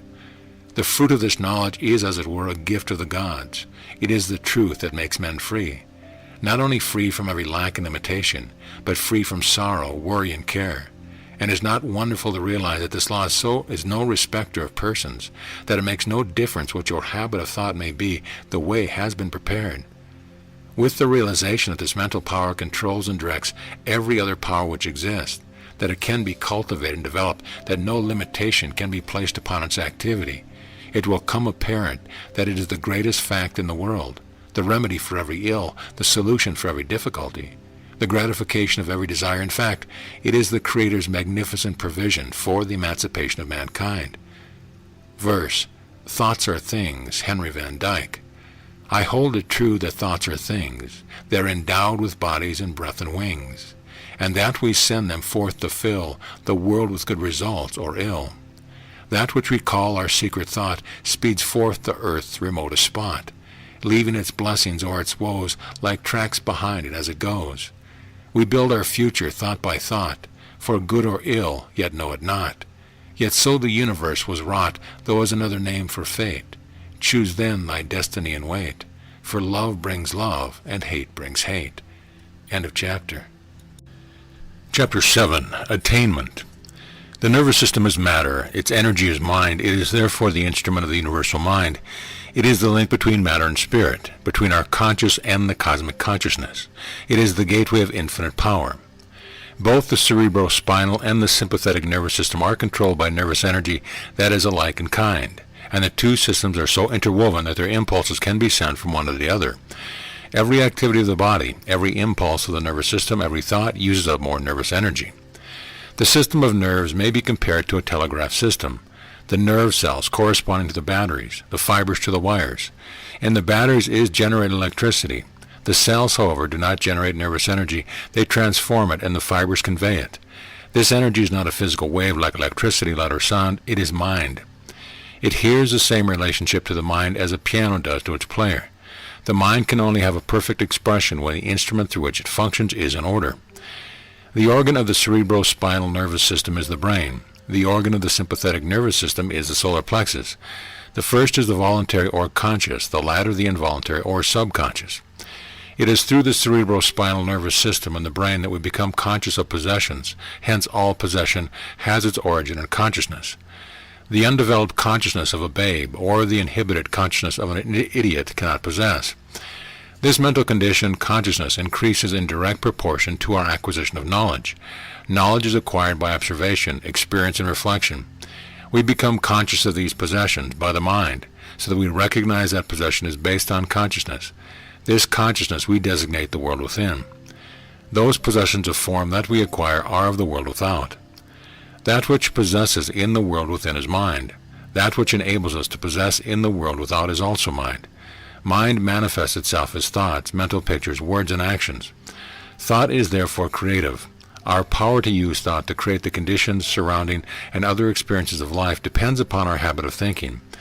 What we do depends upon what we are. What we are is the result of what we habitually think. Before we can do, we must be. Before we can be, we must control and direct the force of thought within us. Thought is force. There are but two things in the universe, force and form. When we realize that we possess this creative power, and that we can control and direct it, and by it act on the forces and forms in the objective world, we shall have made our first experiment in mental chemistry. The universal mind is the substance of all force and form, the reality that underlies all. In accordance with fixed laws, from itself and by itself, is all brought into being and sustained. It is the creative power of thought in its perfect expression. The universal mind is all consciousness, all power, and is everywhere present. It is essentially the same at every point of its presence. All mind is one mind. This explains the order and the harmony of the universe. To apprehend this statement is to possess the ability to understand and solve every problem in life. Mind has a twofold expression, conscious or objective, and subconscious or subjective. We come into relationship with the world without by the objective mind, and with the world within by the subconscious mind. Though we are making a distinction between the conscious and the subconscious minds, such a distinction does not really exist. But this arrangement will be found convenient. All mind is one mind. In all phases of the mental life, there is an indivisible unity and oneness. The subconscious mind connects us with the universal mind, and thus we are brought into direct relationship with all power. In the subconsciousness is stored up the observations and experiences of life that have come in through the conscious mind. It is the storehouse of memory. The subconscious mind is a great seed plot in which thoughts have been dropped or experiences conveyed by observation or happening planted, to come up again into consciousness with the fruitage of their growth. Consciousness is the inner, and thought is the outward expression of power. The two are inseparable.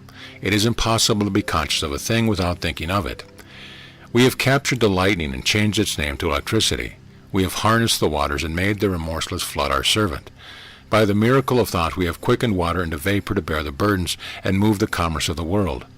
We have called into being floating palaces that plow the highways of the deep. We have triumphed in our conquest of the air. Although we are moored in the silver archipelago of the Milky Way, we have conquered time and space. When two electric wires are in close proximity, the first carrying a heavier load of electricity than the second will receive by induction some current from the first. This will illustrate the attitude of mankind to the universal mind. They are not consciously connected with the source of power. If the second wire were attached to the first, it would become charged with as much electricity as it could carry.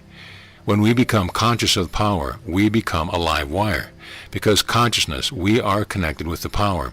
In proportion to our ability to use power, we are enabled to meet the various situations which arrive in life. The universal mind is the source of all power and all form.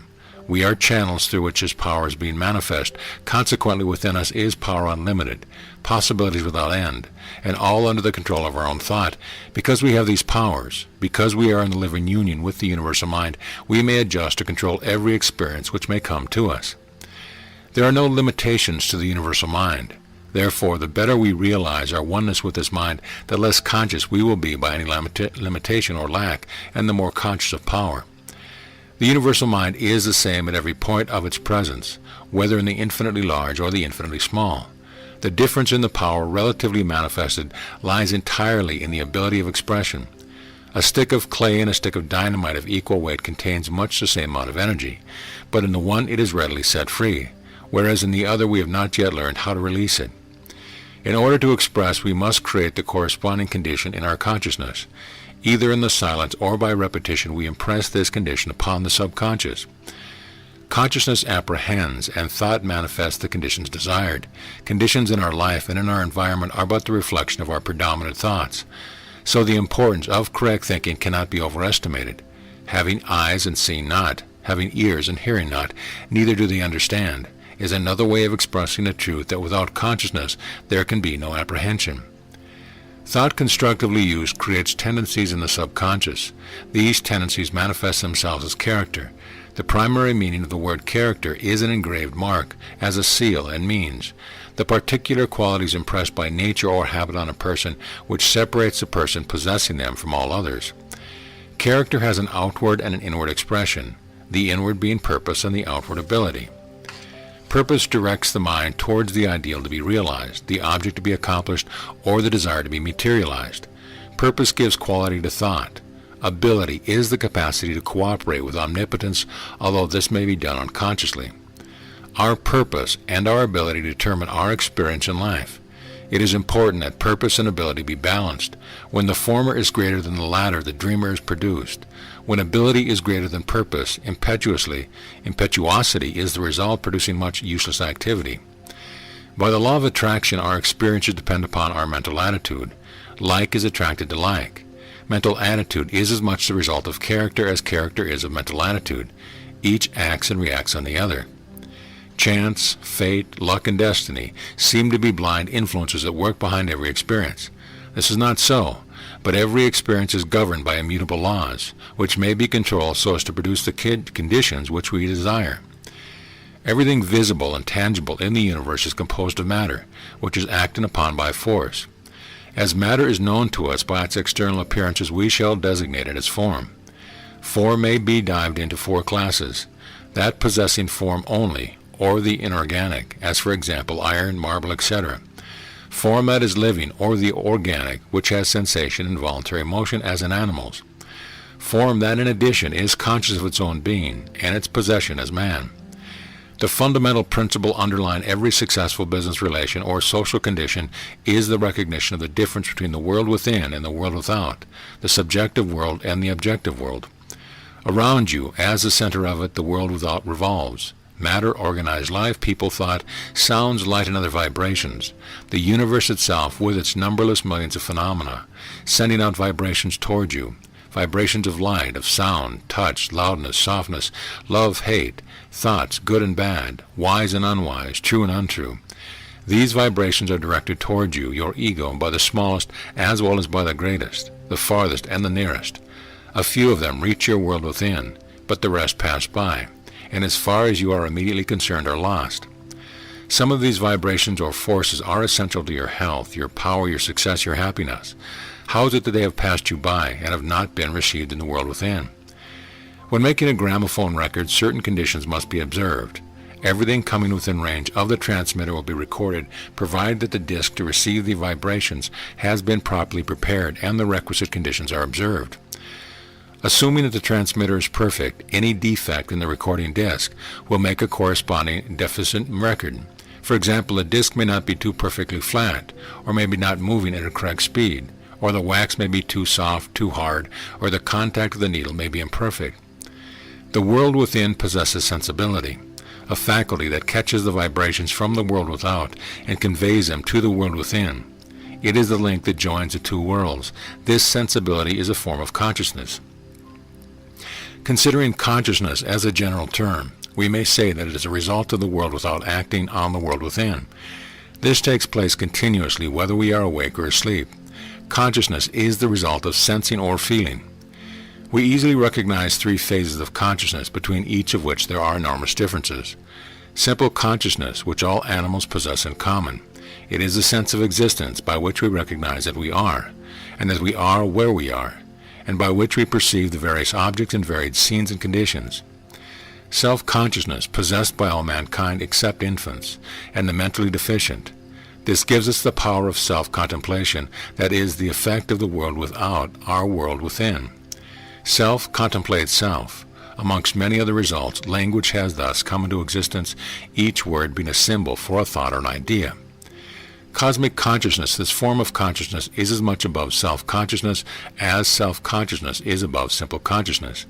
It is as different from either as sight is different from hearing or touching. The blind can get no true notion of color, however keen his hearing or sense of touch.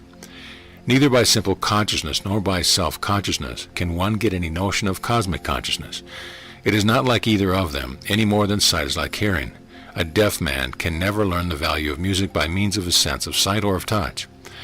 Cosmic consciousness is all forms of consciousness. It overrides time and space, for apart from the body in the world of matter, these do not exist. The immutable law of consciousness is that in the degree that the consciousness is developed, so is a development of power in the subjective, and its consequent manifestation in the objective. Cosmic consciousness is the result of the creation of the necessary conditions, so that the universal mind may function in the direction desired. All vibrations in harmony with the ego's well-being are caught and used. When truth is directly apprehended or become a part of consciousness without the usual process of reasoning or observation, it is intuition. By intuition, the mind instantly perceives the agreement or the disagreement between two ideas. The ego always so recognizes the truth. By intuition, the mind transforms knowledge into wisdom, experience into success, and takes into the world within the things that have been waiting for us in the world without. Intuition, then, is another phase of the universal mind that presents truth as facts of consciousness. Verse: the thinker. Back of the beating hammer, by which the steel is wrought. Back of the workshop's clamor, the seeker may find the thought that is ever master of iron and steam and steel, that rises above disaster and tramples it under heel. Burton Braley. Verse: promise yourself to be so strong that nothing can disturb your peace of mind, to talk health, happiness, and prosperity to every person you meet, to make all your friends feel that there is something in them, to look on the sunny side of everything and make your optimism come true, to think only of the best, to work only for the best, and to expect only the best, to be just as enthusiastic about success of others as you are of your own, to forget the mistakes of the past and press on to the greater achievements of the future, to wear a cheerful countenance at all times, and to have a smile ready for every living creature you meet, to give so much time to the improvement of yourself that you have no time to criticize others, to be too large for worry, too noble for anger, too strong for fear, and too happy to permit the presence of trouble.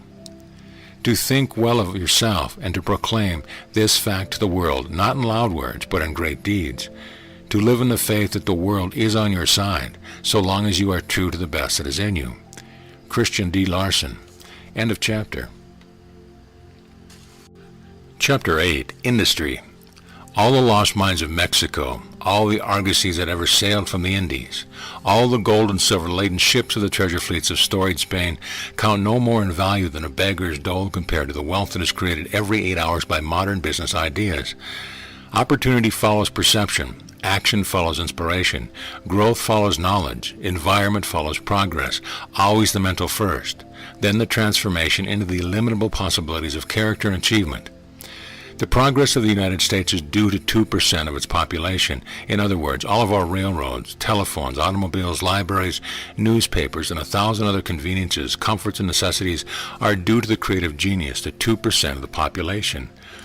As a natural consequence, the same 2% are the millionaires of our country. Now, who are these millionaires, these creative geniuses, these men of ability and energy to whom we owe practically all the benefits of civilization? The same authority tells us that 30% of them are the sons of poor preachers who had never earned more than $1,500 a year. 25% were the sons of teachers, doctors, country lawyers, and only 5% were the sons of bankers. We are interested, therefore, in ascertaining why the 2% succeeded in acquiring all that is best in life, and the 98% remain in perpetual want. We know that this is not a matter of chance because the universe as we know it is governed by law. Law governs solar systems, suns, stars, planets. Law governs every form of light, heat, sound, and energy. Law governs every material thing and every immaterial thought. Law covers the earth with beauty and fills it with bounty. Shall we then not be certain that it also governs the distribution of this bounty? Financial affairs are governed by law just as surely, just as positively, just as definitely as health, growth, harmony, or any other condition in life, and the law is one with which anyone can comply. Many are already unconsciously complying with this law, others are consciously coming into harmony with it. Compliance with the law means joining the ranks of the 2%. In fact, the new year, the golden age, the industrial emancipation, means that 2% is about to expand until the prevailing conditions shall have been reversed. The 2% will soon become the 98%. In seeking the truth, we are seeking ultimate cause. We know that every human experience is an effect. Therefore, if we may ascertain the cause, and if we shall find that this cause is one which we can consciously control, the effect or the experience will be within our control also. Human experience will then no longer be the football of fate.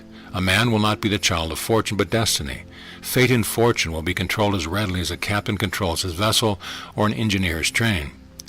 All things are finally resolvable into the same element, and as they are thus translatable one into the other, they must ever be in relation and many never in opposition to one another. In the physical world there are innumerable contrasts, and these may, for the sake of convenience, be designated by distinctive names. There are surfaces, colors, shades, dimensions, or ends to all things. There is a North Pole and a South Pole, an inside and an outside, a seen and an unseen. But these expressions merely serve to place extremes in contrast. They are names given to two different parts or aspects of the same quantity. The two extremes are relative. They are not separate entities, but are two parts or aspects of one whole. In the mental world we find the same law. We speak of knowledge and ignorance, but ignorance is but a lack of knowledge, and is therefore found to be simply a word to express the absence of knowledge. It has no principle in itself.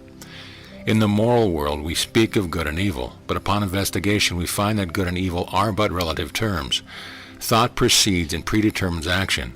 If this action results in benefit to ourselves and others, we call this result good. If this result is to the disadvantage of ourselves and others, we call it evil. Good and evil are therefore found to be simply words which have been coined to indicate the result of our actions, which in turn are the result of our thoughts. In the industrial world we speak of labor and capital as if they were two separate and distinct classes, but capital is wealth, and wealth is a product of labor, and labor necessarily includes industry of every kind, physical, mental, executive, and professional. Every man or woman who depends in whole or in part for his or her income upon the results of their effort in the industrial world may be classed as labor. We therefore find that in the industrial world there is but one principle, and that is labor or industry.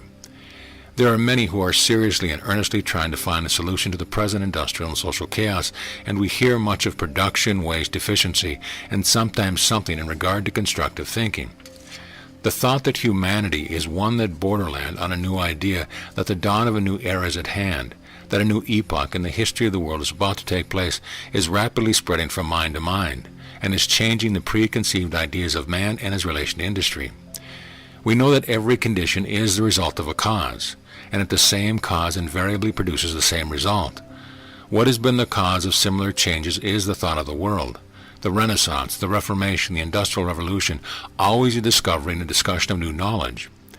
The elimination of competition by the centralization of industry into corporations and trusts, and the economies resulting therefrom, have set men to thinking.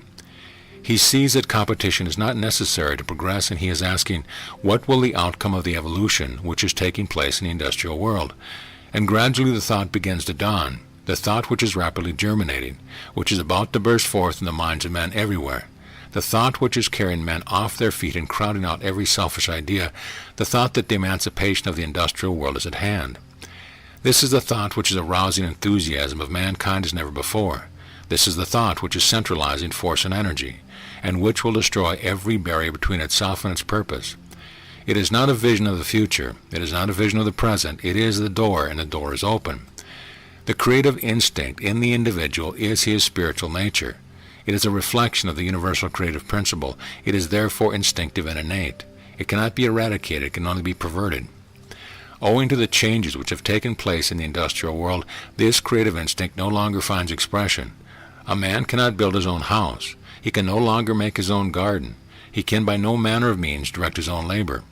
He is therefore deprived of the greatest joy which can come to the individual, the joy of creating, of achievement, and so this great power for good is perverted and turned into destructive channels. Becoming envious, he attempts to destroy the works of his more fortunate fellows. Though thought results in action, if we wish to change the nature of the action, we must change a thought. And the only way to change a thought is to substitute a healthy mental attitude for the chaotic mental conditions existing at present. It is evident that the power of thought is by far the greatest power in existence. It is the power which controls every other power.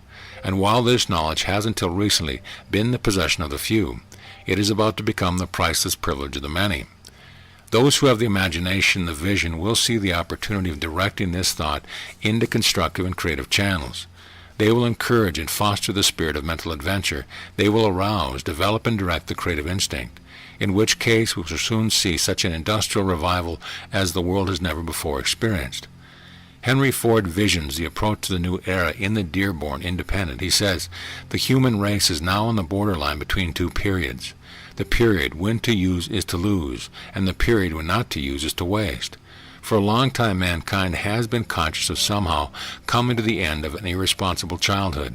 The provision made by the parent of mankind has seemed to be coming to the end of its lavishness. That is, there has been a sense that the more we use, the less we had in reserve. This feeling has been expressed in the popular adage, 'You can't eat your cake and have it too.' But now that man is learning enough to plant his supply as well as to reap it, to make his supply a recurrent crop instead of a slowing, diminishing, original store of natural resources, the time is coming when instead of being afraid of wasting our resources by using them, we shall be afraid of wasting them by not using them. The stream of supply will be so full and constant that when people worry, will not worry about not having enough, but about not using enough. If you can imagine a world in which the source of supply will be so plentiful that people will worry about not using enough instead of worrying as we do now about using too much, you will have a picture of the world that is soon to be. We have long depended on the resources with nature long ago stored up, the resources which can be exhausted. We are entering an era when we shall create resources which will be so constantly renewed that the only loss will not be to use them. There will be such a plenteous supply of heat, light, and power that it will be a sin not to use all we want. This era is coming in now, and it is coming by way of water. With the fuel question settled, and the light question settled, and the heating question settled, and the power question settled, on such terms as actually liberate the whole world from the crushing weight of these four great burdens. And not only that, but with the whole fuel and light and heat and power situation turned around so that people will have to use all that they want in order to prevent waste, don't you see how economic life will swing loose and breathe deeply, as if a new spring day had dawned for humanity? That is the era we are approaching. There is no question about it. There will be, of course, the usual preliminary skirmish between selfishness and service, but service will win. The ownership of a coal mine located on a man's property may easily be granted to private parties, but the ownership of a river? Nature itself rebukes a man who would claim ownership of a river. Our next period is before us, not the first period of reckless waste, nor the second period of anxious accounting, but the third period of overlapping abundance which compels us to use and use and use, to fulfill every need. Thought is mind in motion, just as wind is air in motion. Mind is spiritual activity. In fact, it is the only activity which a spiritual man possesses, and the spirit is the creative principle of the universe. Therefore, when we think, we start a train of causation. The thoughts go forth and meet other similar thoughts. They coalesce and form ideas. The ideas now exist independently of the thinker. They are the invisible seeds which exist everywhere, and which sprout and grow and bring forth fruit, some 100 and some 1,000-fold. We have been led to believe, and many still seem to think, that wealth is something very material and tangible, that we can secure and hold it for our own exclusive use and benefit. We somehow forget that all the gold in the world only amounts to a very few dollars per capita. The entire supply of gold for the world is only $8 billion. This includes all the gold coin in the bars in the various banks of government treasuries of the world. This quantity of gold count could easily be contained in any 60-foot cube. If we depended upon the supply of gold, it would be exhausted in a single day. And yet with this as a basis, we spend hundreds of thousands of millions and now billions of dollars daily. And yet the original supply of gold is not altered. The gold is simply a measure, a rule. With one ruler we may measure thousands and hundreds of thousands of feet.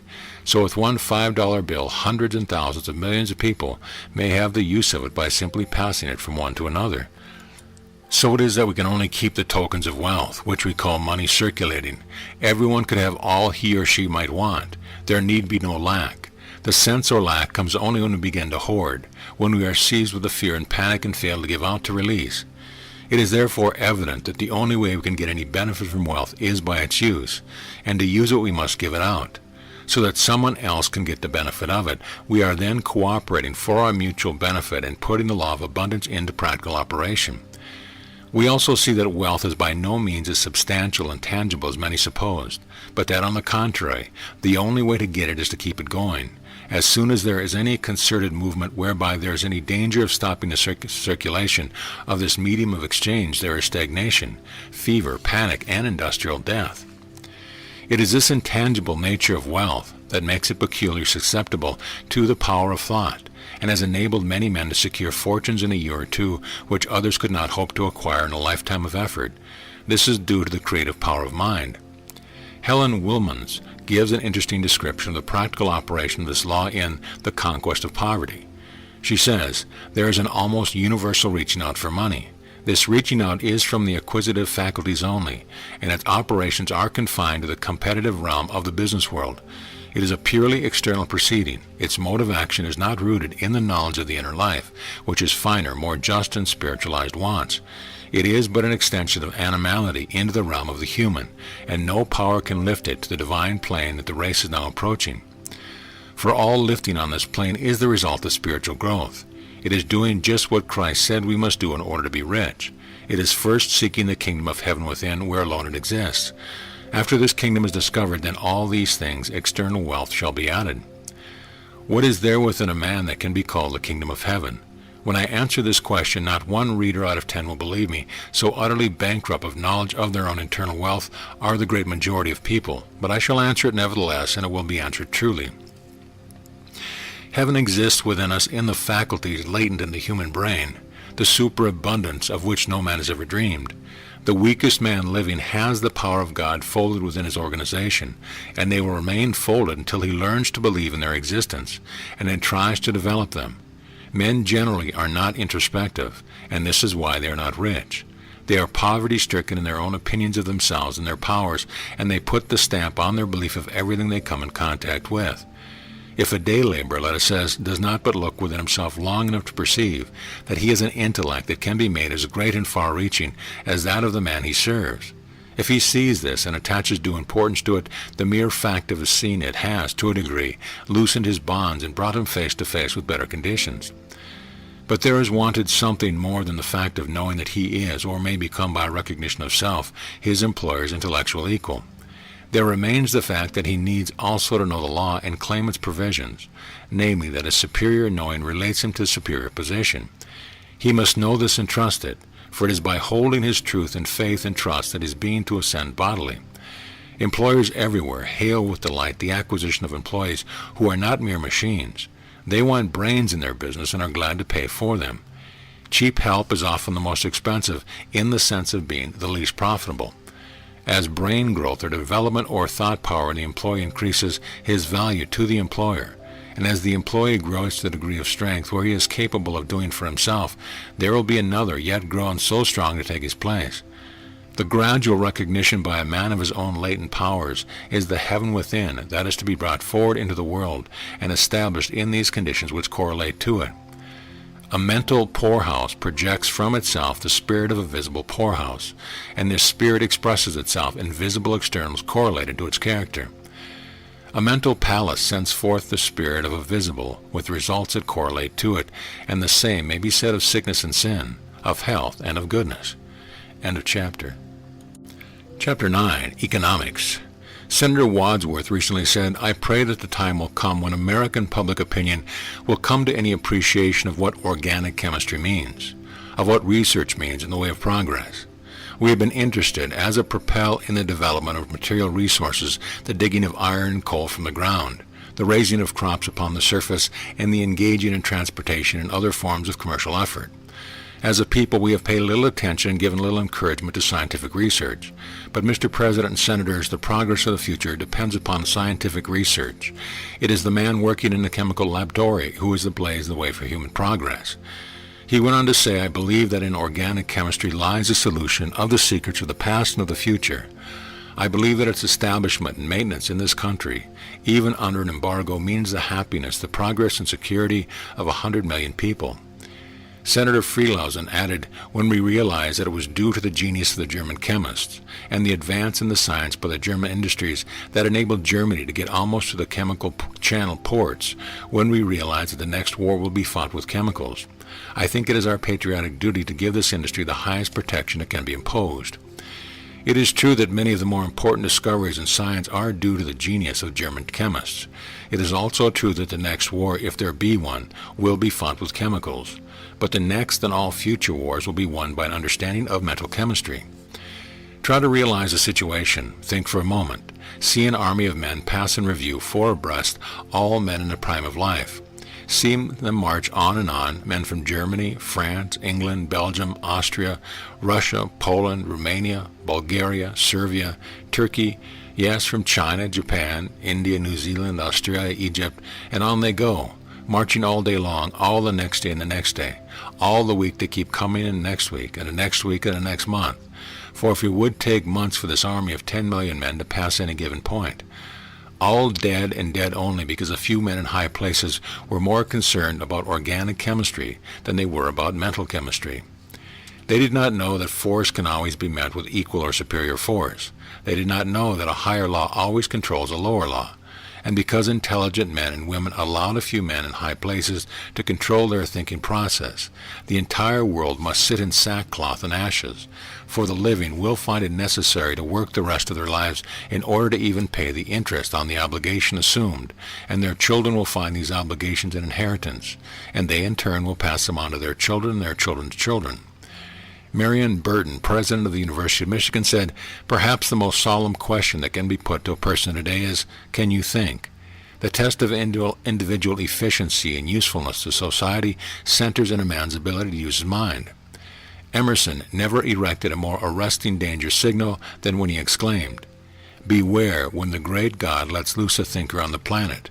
If we could only harness the mental power of America today, we could solve the gigantic problems of the world.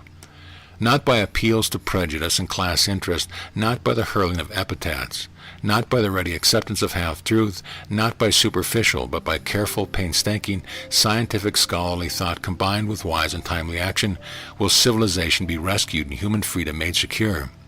Upon education depends the future of democracy. Therefore, every loyal citizen, every self-respecting person must utilize his opportunities to strengthen his grip on knowledge and to stimulate his mind. The truth has always made men free, and truth is available only for him who thinks.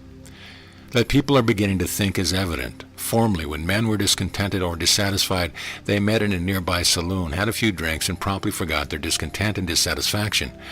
The situation is very different under existing conditions. Men spend their time reading, studying, and thinking, and the more they think, the less satisfied they become. Leaders of men all know this. For this reason, England has her ale, Scotland her whiskey, French her absinthe, Germany her beer, and we of America who are recruited from all these have had all forms of alcohol. It is by far the easiest way of keeping the people happy and contented. A man who has access to a fair percentage of alcohol will not ask too many questions if he does give him another drink. This method of reducing the citizens of a country to a kind of an idiotic servility has the additional advantage in it that it produces enormous revenues which may be used for reducing them to economic slavery as well as to spiritual slavery. For the man who cannot think has but small prospect of ever coming into any understanding of spiritual truth. But because the opium traffic furnishes millions of revenue of Englishmen, millions of Chinese must be sacrificed.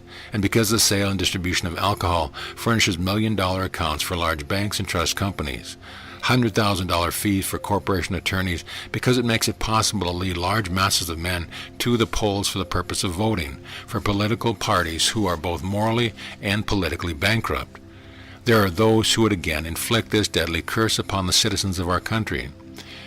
Dr. Hutchinson tells that the death rate for the United States has fallen in the last 3 years from 14.2 to 12.3 a thousand, which represents a saving of over 200,000 lives a year since the brewer's business was closed down. Almost unanimous reports from public school teachers, school and district nurses, welfare workers among the poor, intelligent police chiefs, and heads of charitable organizations show that never in all their experience has there been so striking an improvement in the feeding, the clothing, the general comfort and welfare of school children as within the last 2 years. And yet there were those who favor the modification of the Volstead Act. There is probably not a single individual in existence whose thinking processes are in such an infantile stage of development that he does not know that when a door has been partly opened, it requires but the pressure of a little finger to push it wide open, so that modification is but another word for annulment with all its physical, mental, moral, and spiritual degradation and disaster, and all of the sorrow, suffering, infamy, shame, and horror which its most monstrous curse has inflicted upon suffering humanity.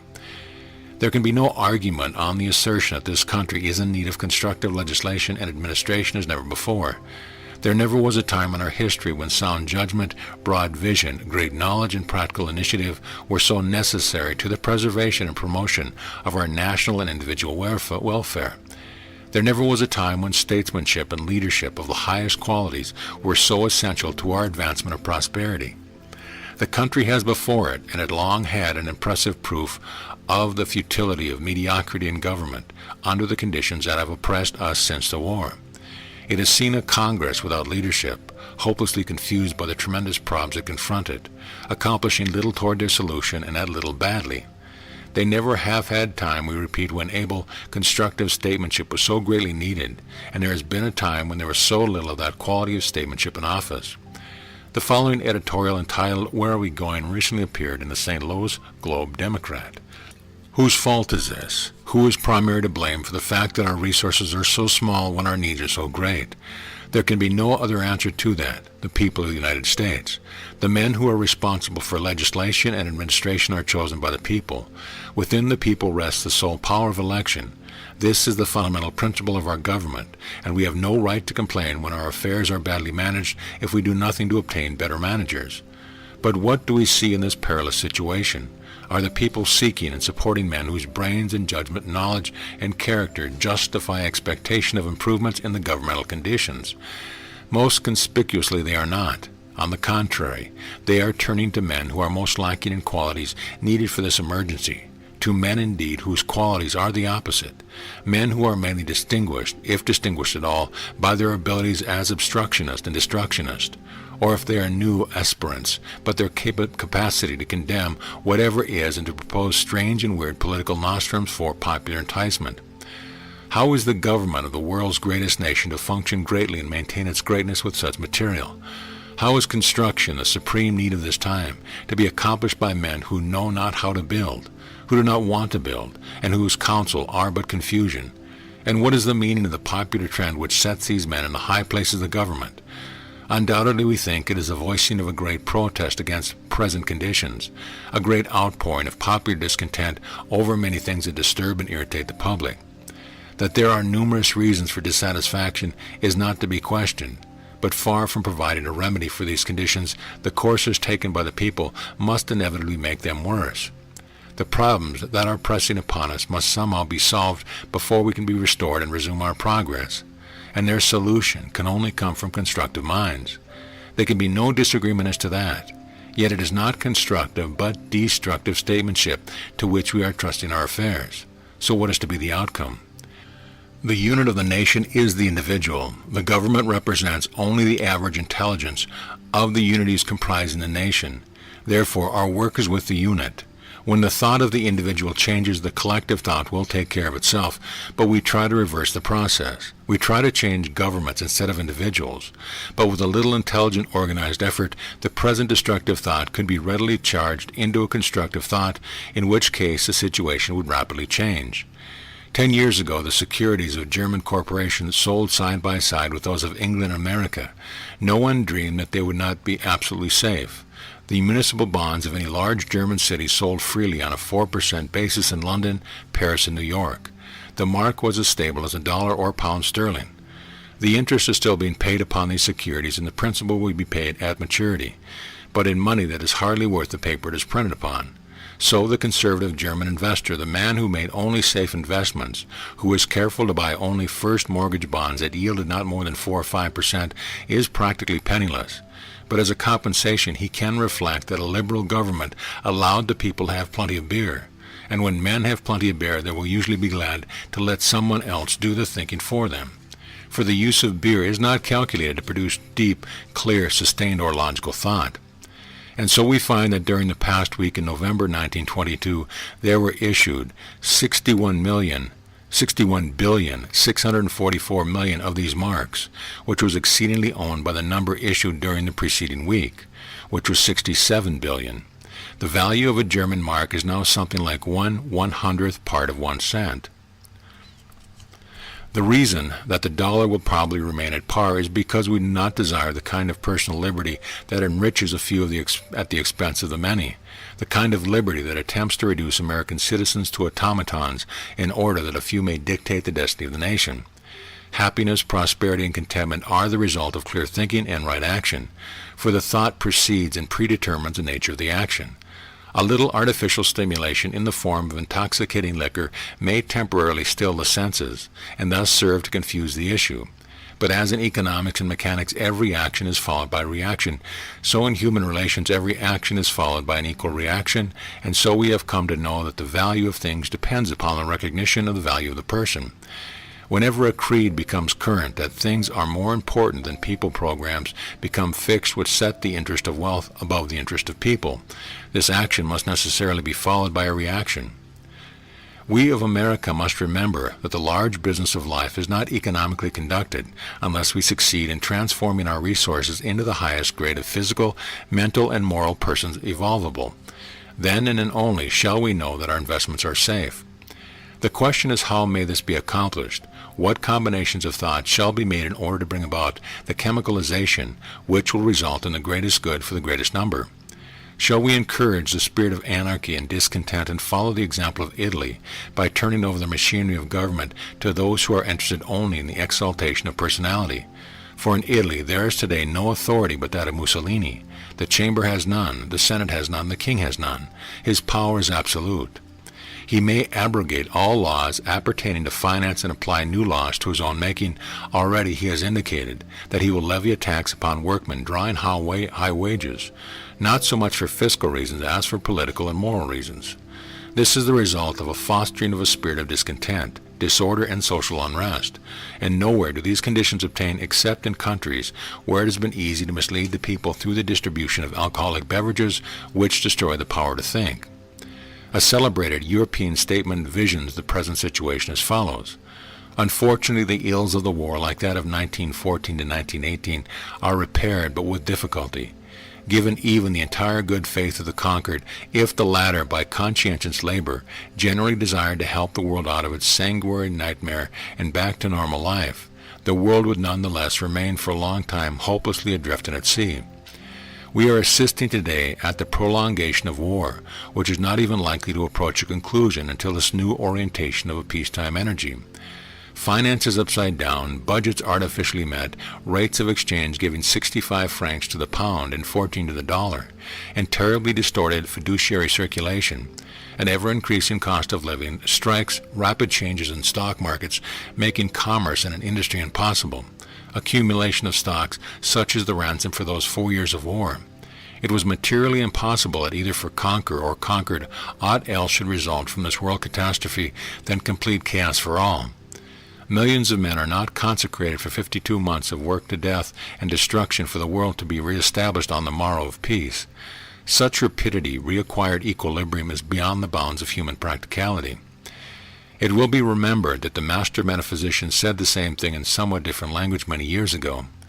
Then shall be great tribulation, such as never was since the beginning of the world, nor never shall be afterwards. And if that period would not be shortened, no flesh at all would be saved, but for the elect's sake the period will be shortened. Matthew 24:21-22. The stomach is the great organ of accelerated circulation of the blood, the elasticity of the animal spirits, of pleasurable or painful vibration of the nerves, of vigor of the mind, and of fullness to the cheerful affection of the soul. Here is the silver cord of life, and the golden bowl at the fountain, and the wheel at the cistern, and all these fulfill their duty. The muscular, mental, moral powers act in unison, and fill the system with vigor and delight. But as these central energies are enfeebled, the strength of mind and body declines, and lassitude and depression and melancholy and sighting succeed to the high beating of health, and the light of life becomes as darkness. Experience has decided that any stimulus applied statedly to the stomach, which raises its muscular tone above the point of which it can be sustained by food and sleep, produces, when it has passed away deliberately, a relaxation of the overworked organ proportioned to its preternatural excitement. The life-giving power of the stomach falls, of course, as much below the tone of cheerfulness and health as it injudiciously raised above it. If the experiment be repeated often, it produces an artificial tone of stomach, essential to cheerfulness and muscular vigor, entirely above the power of the regular sustenance of nature to sustain, and creates a vacuum with nothing can fill but the destructive power which made it. And when protracted use has made the difference great between the natural and this artificial tone, and habit has made it a second nature, the man is a drunkard, and in 99 instances in 100 it is irretrievably undone. Beer has been recommended as a substitute and a means of leading back the captive to health and liberty. But though it may not create intemperate habits as soon, it has no power to allay them. It will even finish what alcohol has begun, and with this difference only, that it does not rasp the vital organs with quite so keen a file, and enables the victim to come down to his grave by a course somewhat more dilatory, and with more of a good-natured stupidity of the idiot, and less of the demonic frenzy of the madman. Wine has been prescribed as a means of decoying the intemperate from the ways of death, but habit cannot be thus cheated out of its dominion, nor ravening appetite be amused down to a sober and temperate demand. It is true that wine will restore the intemperate or stay the progress of the disease. Enough must be taken to screw up.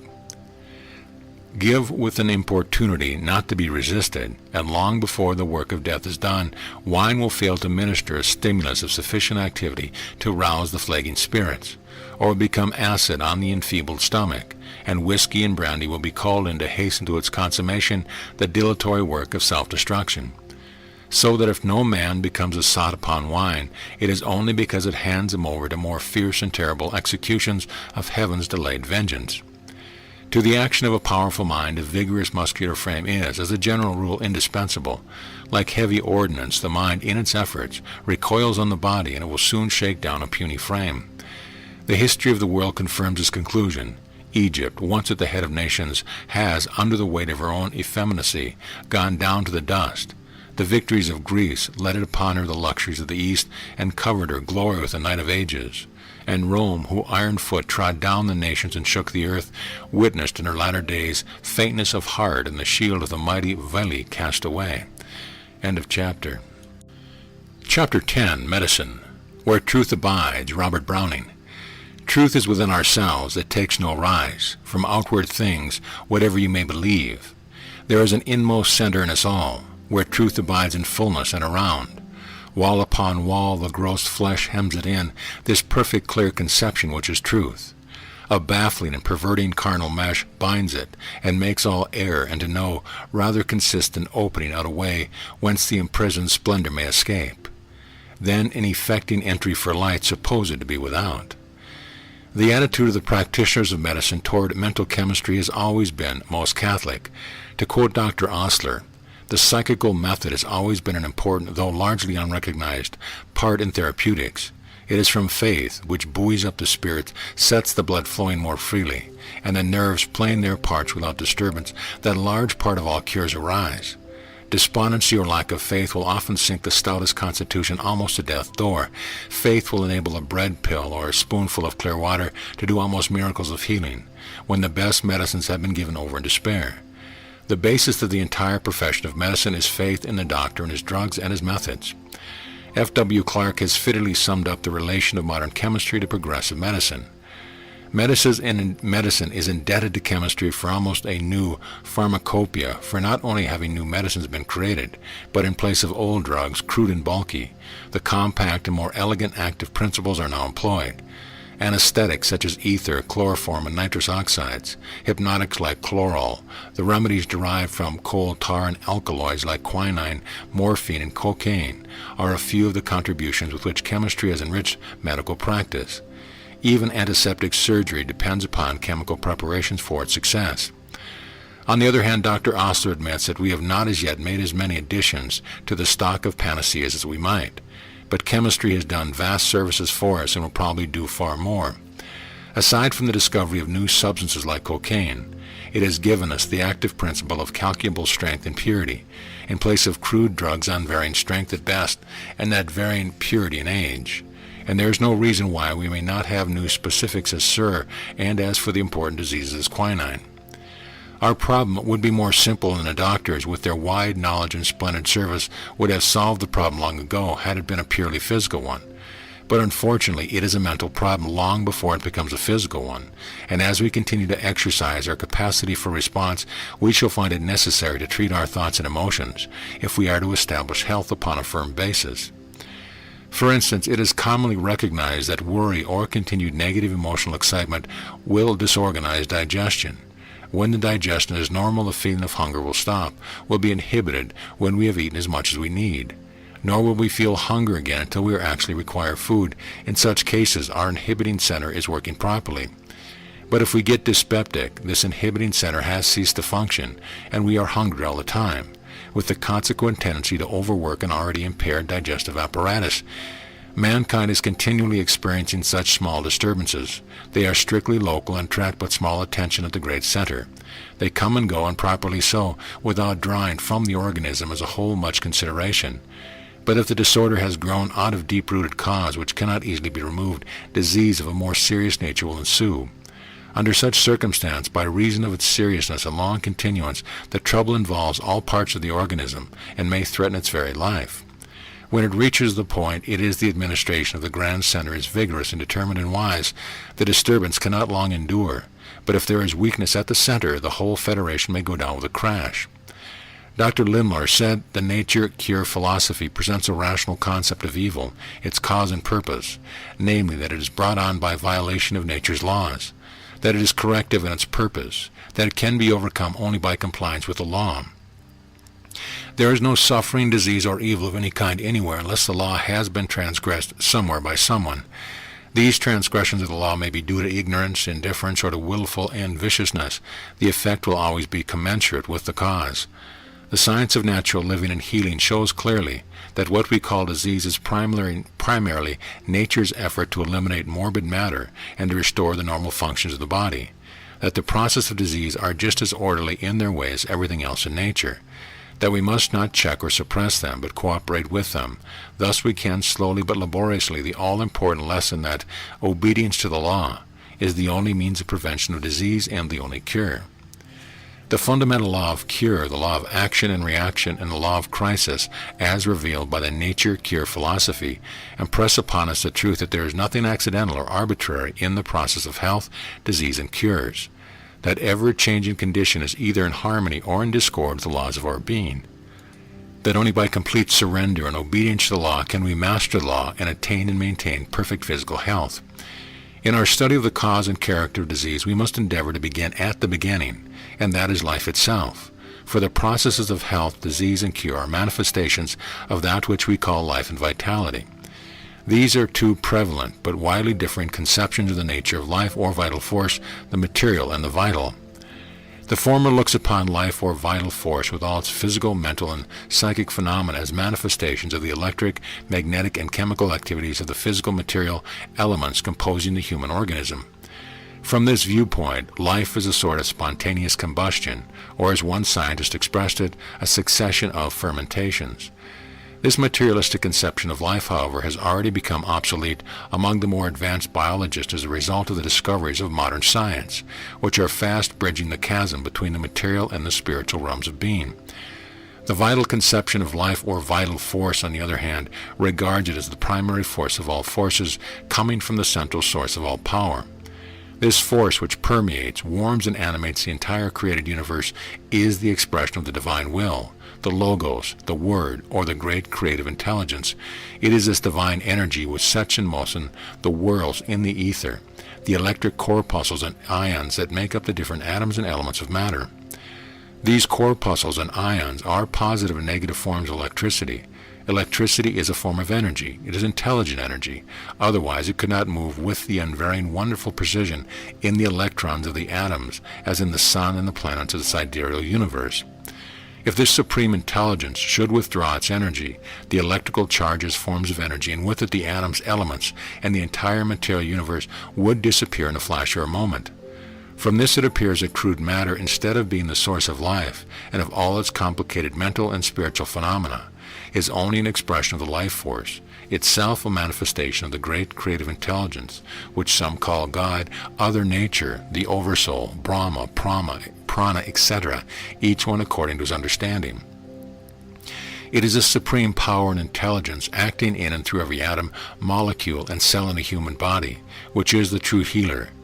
This, viz. Medicatrix nature, which always endeavors to repair, to heal, and to restore the perfect type.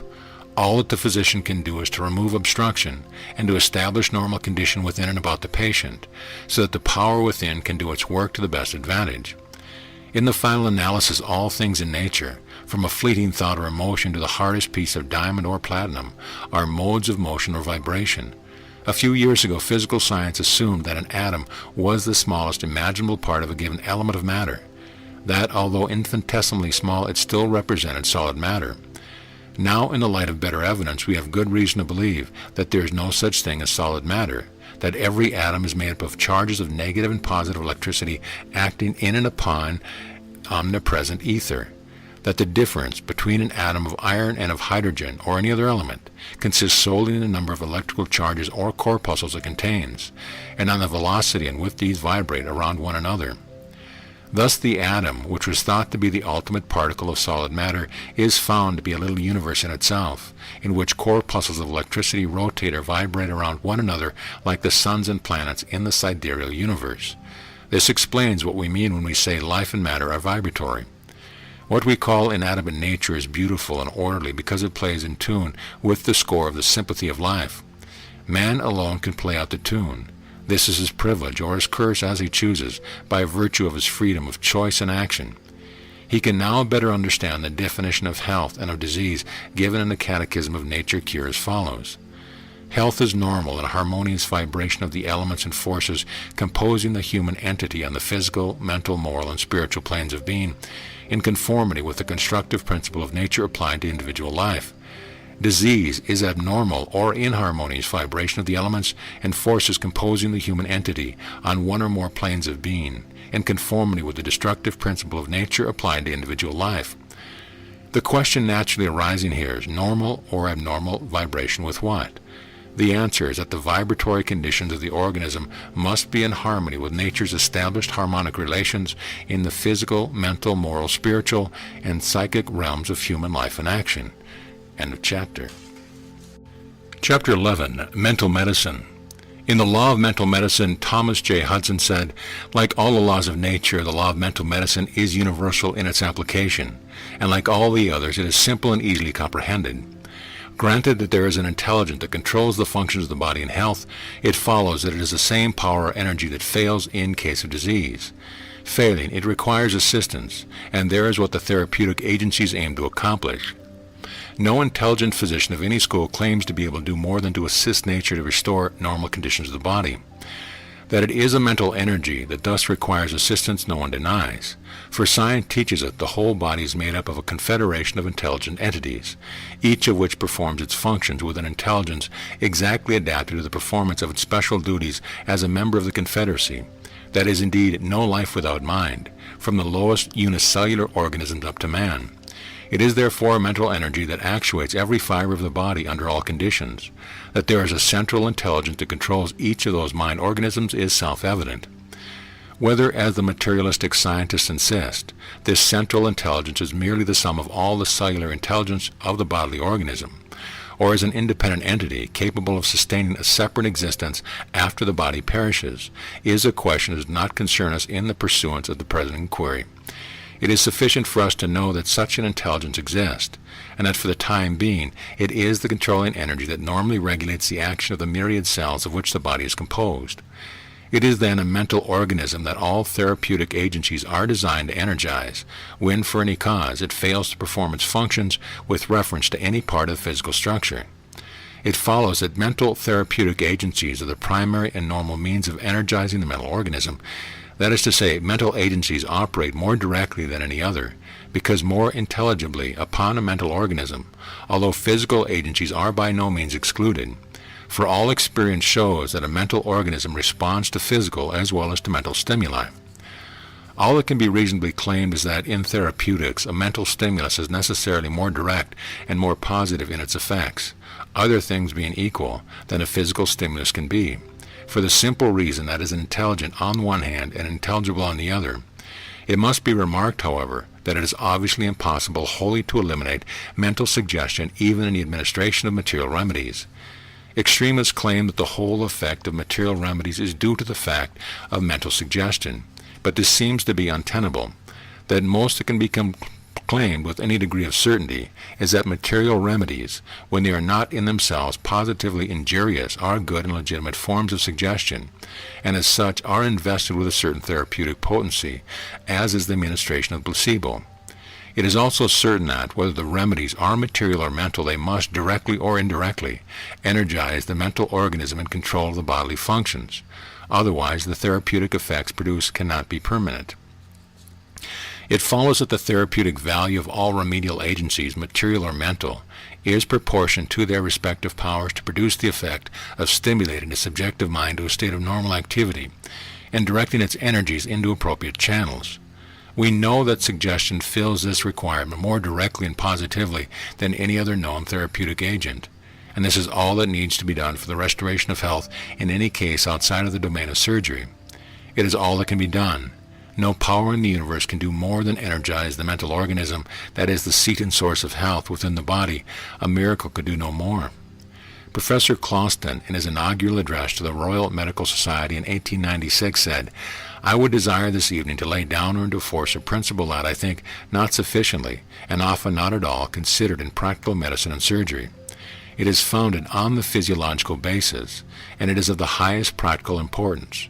The principle is that the brain cortex, and especially the mental cortex, has such a position in the economy that it has to be reckoned with more or less as a factor for good and evil in all disease of every organ, in every function and every injuries. Physiologically, the cortex is the great regulator of all functions, the ever-active controller of every organic disturbance.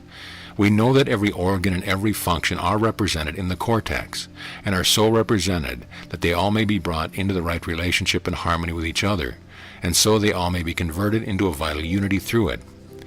Life and mind are the two factors of that organic unity that constitute a real animal organism. The mental cortex of man is the apex of the evolutionary pyramid, whose base is composed of the swarming pyramids of bacilli and other monocellular germs, which we now see to be almost all-pervading in nature. It seems as if been the teleological aim of all evolution from the beginning. It is every other organ and function find their organic end. Its histological structure, so far as we know this, far exceeds all other organs in complexity. When we fully know the structure of each neuron, with its hundreds of fibers and thousands of dendrites, and the relation of one neuron to another, when we can demonstrate the cortical apparatus for universal intercommunication of nervous energy, with its absolute solidarity, its partial localism, and its wondrous arrangements for mind, motion, sensibility, nutrition, repair, and drainage. When we finally know all of this, there will be no further question of the dominance of the brain cortex in the organic hierarchy, nor of its supreme importance in disease. The Lancet records a case by Dr. Barkus of a woman with supposed disease of every organ, with pains everywhere, who tried every method of cure, but is at least experimentally cured by mental therapeutics pure and simple. Assured that death would result from her state, and that a certain medicine would infallibly cure her, provided it was administered by an experienced nurse, 1 tablespoonful of pure distilled water was given her at 7, 12, 5, and 10, to the second, with scrupulous care, and in less than 3 weeks all pain ceased, all disease were cured and remained so. This is a valuable experiment as excluding every material remedy whatever, and proving that it is the mental factor alone that cures. However, it may be generally associated with material remedies. Dr. Morrison of Edinburgh discovered that a lady who had constant violent, hysterical attacks had given her hand to one man and her heart to another. A little direct common sense talk to this case formed an agreeable substitute for the distilled water in the other, and the patient never had another attack. Many seem to think that only nervous or functional diseases are cured by mental or spiritual methods, but Alfred T. Schofield, M.D., tells in The Force of Mind.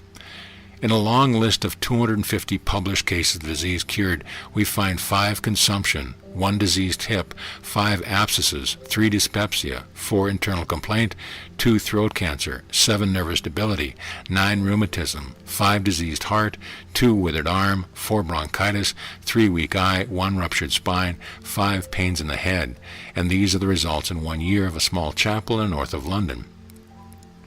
What about the cures at home and continental spas, with their internal round of sulfur and iron waters and bath? Does the doctor attached to the spa, in his heart of hearts, believe that all the cures which in these cases he cheerfully certifies to be affected by the waters, or even the waters in the diet, or even the waters in the diet in the air? Or does he not think there must be something else as well? And to come nearer home and into the center of all things, and the chamber of all his secrets, in his own consulting room and his own practice, is not the physician brought face to face with cures, aye, and diseases too, the cause of which he cannot account for, and he is not often surprised to find a continuation of the same treatment originated by a local practitioner is, when continued by his august self, efficacious, and is not the local practitioner not only surprised but disgusted as well to find such is the case. Does any practical medical man, after all, really doubt these mental powers? Is he not aware of the ingredient faith, which, if added to his prescription, makes him all-powerful for good? Does he know experimentally the value of strongly asserting that the medicine will produce such and such effects as a powerful means of securing them? If then this power is so well known, why in the name of common sense is it ignored? It has its laws in action, its limitation, its power for good and for evil. Would it not clearly help the medical student if these were indicated to him by his lawful teachers, instead of his gleaning them uncertainly from the undoubted successes of a large army of irregulars? We are, however, inclined to think that after all a silent revolution is slowly taking place in the minds of medical men, and that our present textbooks on disease, content with merely prescribing any mental cure in a single line is unworthy of serious consideration, will in time be replaced by others containing views more worthy of the century in which we live. End of chapter. Chapter 12, Orthobiosis. Virgil said, "Happy is he who has found the cause of things."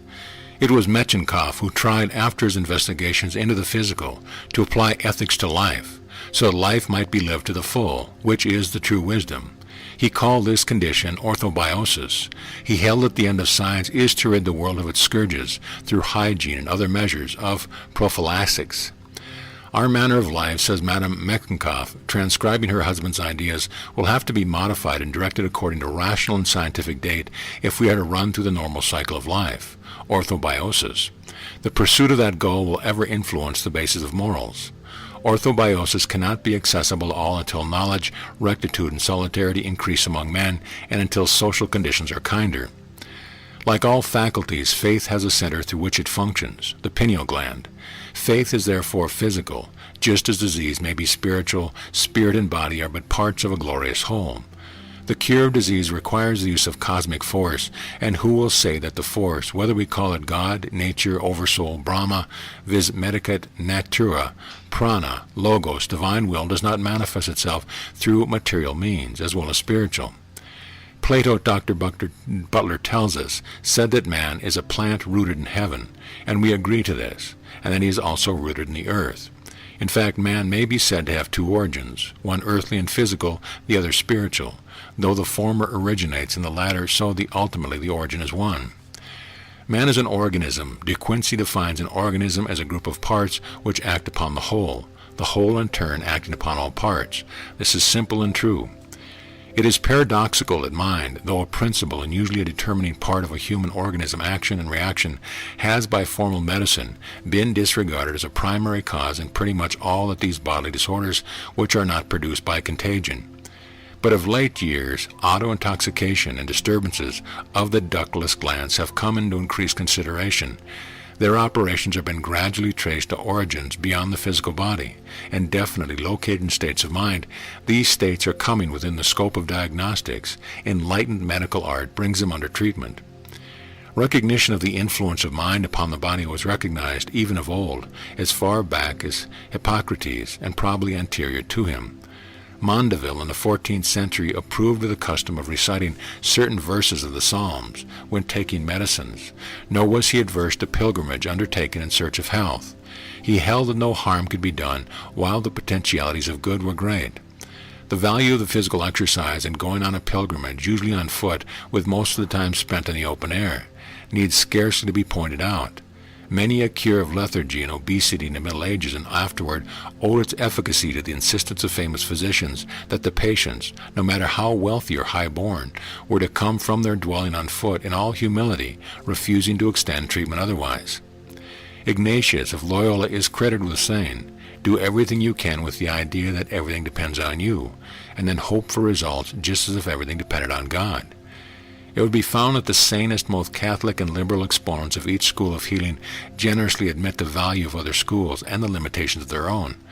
The responsible healer of the future, who truly respects his honorable calling, will employ all beneficial, constructive agencies at the disposal of science. Thus we have an eminent occultist saying, "In case of misplacement, dislocation, or broken bones, the quickest way to obtain relief is to send for a competent physician or anatomist and have an adjustment made of the injured member of the organ.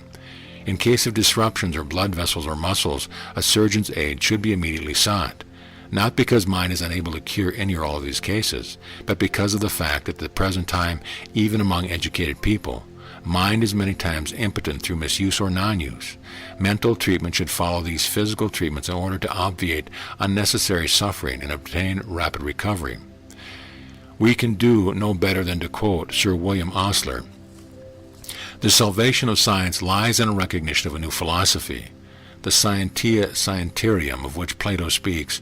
Now when all studies reach the point of intercommunion and connection with one another, and come to be considered in their mutual affinities, then I think, and not till, will the pursuit of them have a value, from the old humanities and a new science." Scientists assume that there is one substance only, and therefore their deduced science is a science of that substance and none other. And yet they are confronted with the fact that their one substance is differentiated, and that when they come to the finest degree thereof, as for instance bioplasm, we are brought face to face with the operation of higher laws than they are familiar with or can adequately explain. Many scientists, however, with a broader view are beginning to glimpse a fourth dimension and recognize the fact that there may be degrees of matter which are utterly beyond their chemical tests and microscopic lenses. But a new day is dawning. The telephone, the telegraph, and the wireless are now coming into general use, and it is now possible to make use of every avenue of information and knowledge.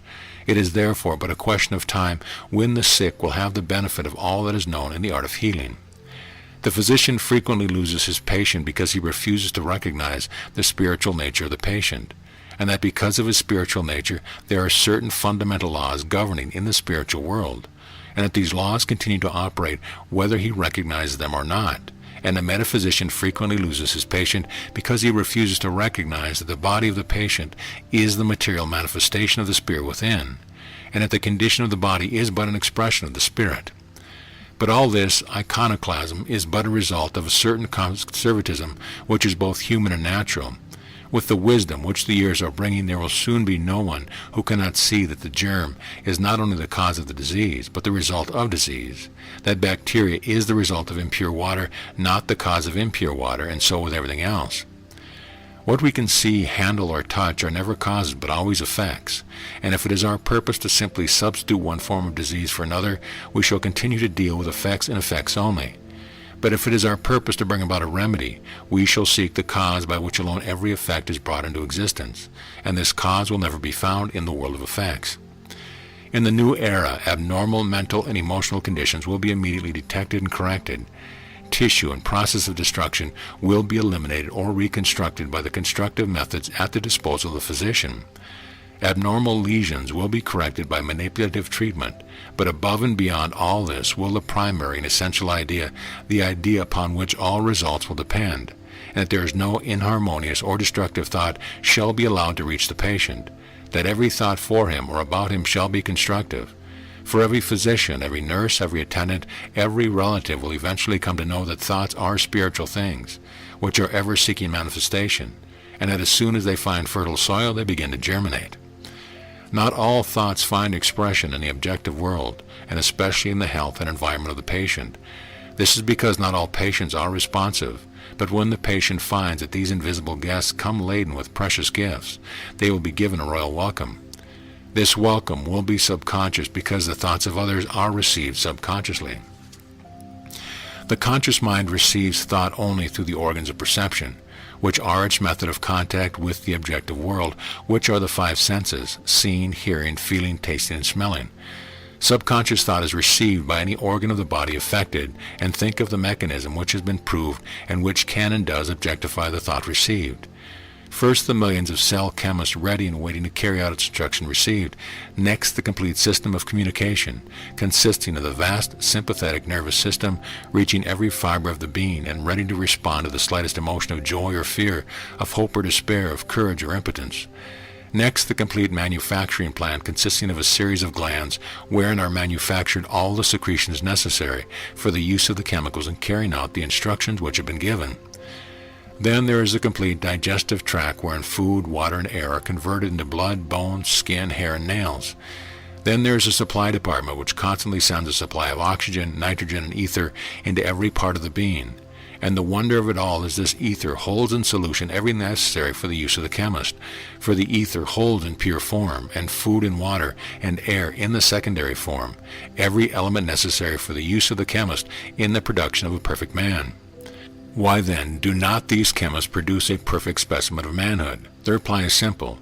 The prescriptions, which consist of thoughts received by the subconscious, call for nothing of the kind. In fact, they usually call for exactly the reverse. The subconscious is also provided with a complete equipment for the elimination of waste and useless material, as well as a complete repair department. In addition to this, there is a complete system of wireless whereby it is connected with every other subconscious entity in existence. We are not usually conscious of the operation of this wireless, but at the same time is true concerning the operation of the Marconi system. There may be messages of all kinds all about us, but unless we make use of an amplifier, we receive no message. And so with our subconscious wireless. Unless we try to coordinate the conscious and the subconscious, we fail to realize that the subconscious is constantly receiving messages of some kind, and just as constantly objectifying the message in life and environment. This, then, is the mechanism devised and planned by the Creator himself, and it has been placed under the supervision of the subconscious instead of the conscious mind. But let us not forget that the subconscious mind, with all its wonderful mechanism, can be controlled and dominated by the conscious mind when it becomes attuned to the universal mind, where all that it is, or ever was, or ever shall be, is held in solution, waiting to come forth and manifest in form. Every day that is born into the world comes like a burst of music, and rings itself all day through, and thou shalt make it of a dance, a dirge of a life march, as thou wilt. Carlyle. End of chapter. Chapter 13, Biochemistry. Biochemistry is a science whose concern is with vital processes, and which has availed itself of the cell theory and of the principle of the infinite divisibility of matter. It also makes use of the homeopathic dose. The dose must be proportionate to the patient, the cell, for, as Virchow has pointed out, the essence of disease is the cell, changed pathogenetically. Dr. Schussler, the originator of biochemistry, arrived at his conclusions by studying the elements, nature, and function of human blood. The cells receive their sustenance, their life supply, from the blood and lymph, which in their turn derive their supply from the elements taken in as food. Normalcy is the supply of these elements means health, any deviation, disturbance of health. Dr. Schussler placed the number of mineral combinations in the human body at 12. In the latest edition, 1895, he reduced the number to 11. These all-necessary cell salts are potassium chloride, potassium phosphate, potassium sulfate, sodium chloride, sodium phosphate, sodium sulfate, phosphate of lime, fluoride of lime, phosphate of magnesium, phosphate of iron and silica. Milk contains all these elements. Other foods can give them in combination. Cremation reduces the body to these elements. Each kind of cell depends upon a different salt or combination of salts for its food. A lack of any of these salts is shown by certain symptoms. The proper tissue salts in right proportions are given to remove the symptoms, since the removal of the symptoms implies the removal of the need or disease in the cell. It must be remembered, however, that the cells are not fed. They feed themselves, and any attempt to compel them to accept more than they require causes disaster. They voluntarily accept what is necessary and then reject what they do not need. The difference in the cells consists in the kind and quality of the inorganic tissue salts of which they are composed. Health, therefore, requires the requisite quantity of cell salts, and a lack of some one of these organic tissue salts results in imperfect cell action in diseased tissues. The controlling principle which underlies every manifestation of form may be epitomized as follows. In the apportionment of grouping of these elements that constitutes a thing lies the cause, not only of the form but also of its function and qualities. Dr. Charles Littlefield, M.D., the author of The Beginning and the Way of Life, gives some very beautiful illustrations of the application of this law in the chapter on the elements and compounds of nature, in which he said, within the scope and application of this principle of grouping of electrons, as the law of origin of elements, molecules, tissues, organs, and forms, will be found a practical solution to every problem in biology, from the origin and differentiation of species to every modification of form and configuration of outline that mark individuals with characteristic personalities, both physical and mental. It is well known in chemistry that the molecule is the smallest part of any substance that can exist separately and still retain its properties. Since the nature of the molecule is determined by the polarities, number, and arrangement of the elements which compose it, and since all structures in the mineral, vegetable, and animal kingdom are molecular, it follows that in the last analysis the grouping and apportionment of negative and positive electrons in the molecule determine in turn the nature and physical conditions of the form, whether it be perfect or imperfect. Deformity, personal likes and dislikes are only questions of being electronically balanced or unbalanced, through supply or lack of supply of the forms of molecules that compose the organism. Only the spirit, mind, image of man, however, can make this grouping of molecules for the perfecting of a human form. To bring humanity to a state of primitive perfection, therefore, not only must the same material, prepared in the same manner, be supplied, but the environment of forces must be the same as those employed by the creative spirit in the beginning.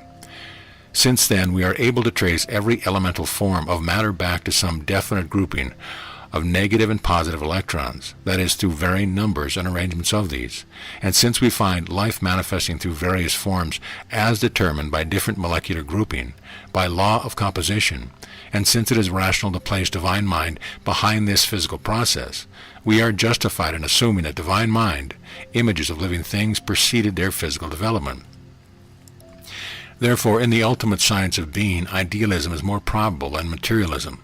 But while mind may thus exist alone, there is the realm of cause. Here in the realm of phenomena, we always have a psychophysical parallelism, a realism, where everything must be explained by mind and matter, but by neither alone. While the spiritual entity which constitutes the real self may well be assumed to be akin to the supreme mind, being a particular mind image thereof in the line of descent, having power of choice and therefore of independent action, it is unquestionably limited by bodily concerns.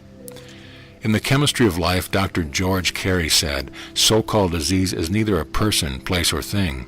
The symptoms of sensation, called disease, are the results of lacking material, a deficiency in the dynamic molecules that carry on the orderly procedure of life.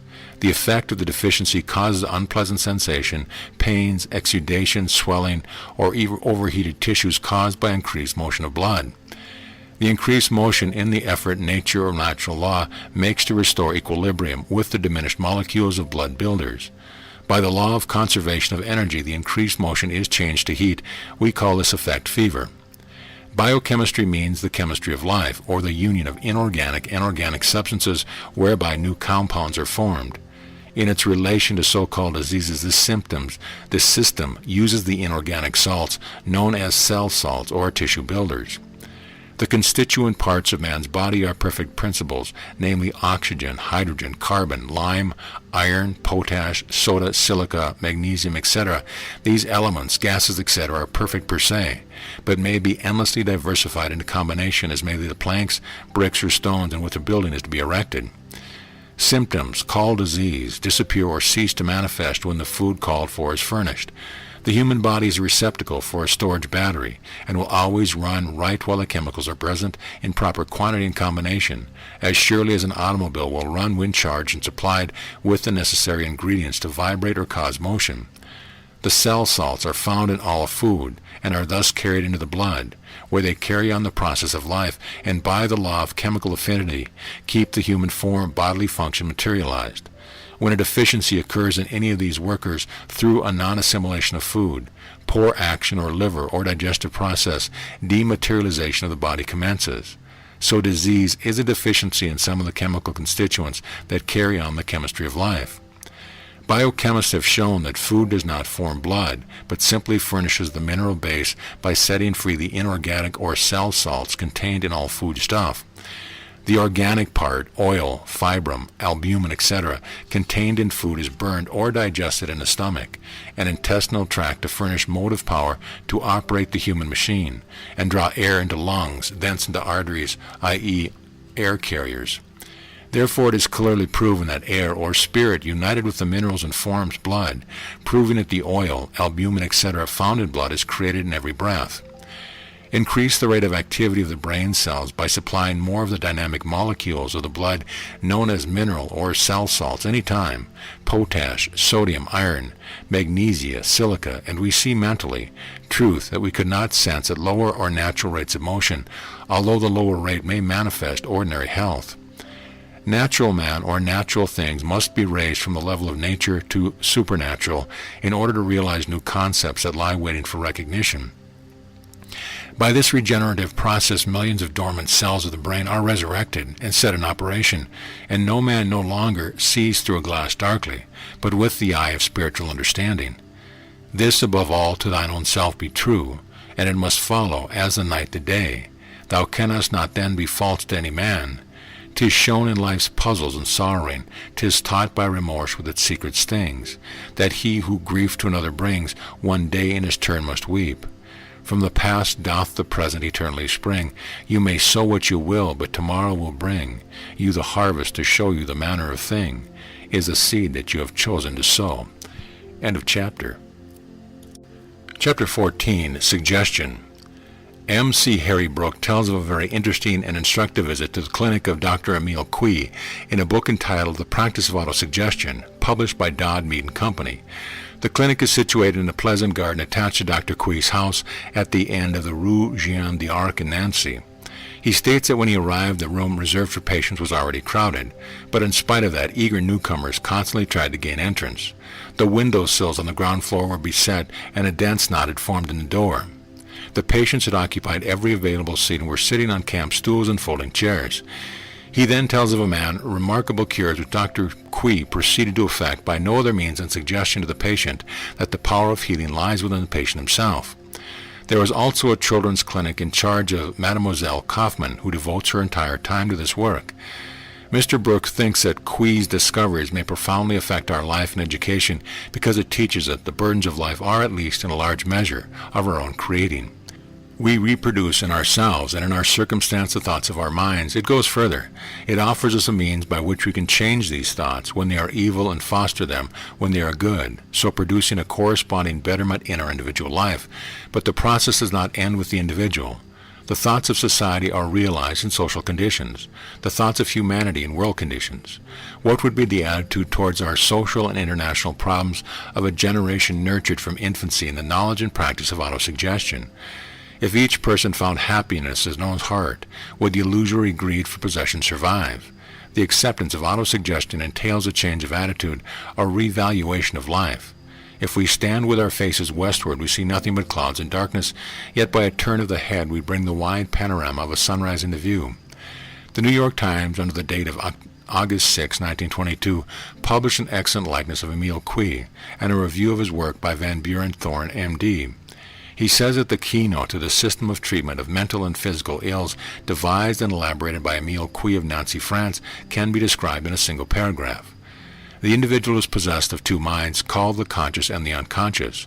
The latter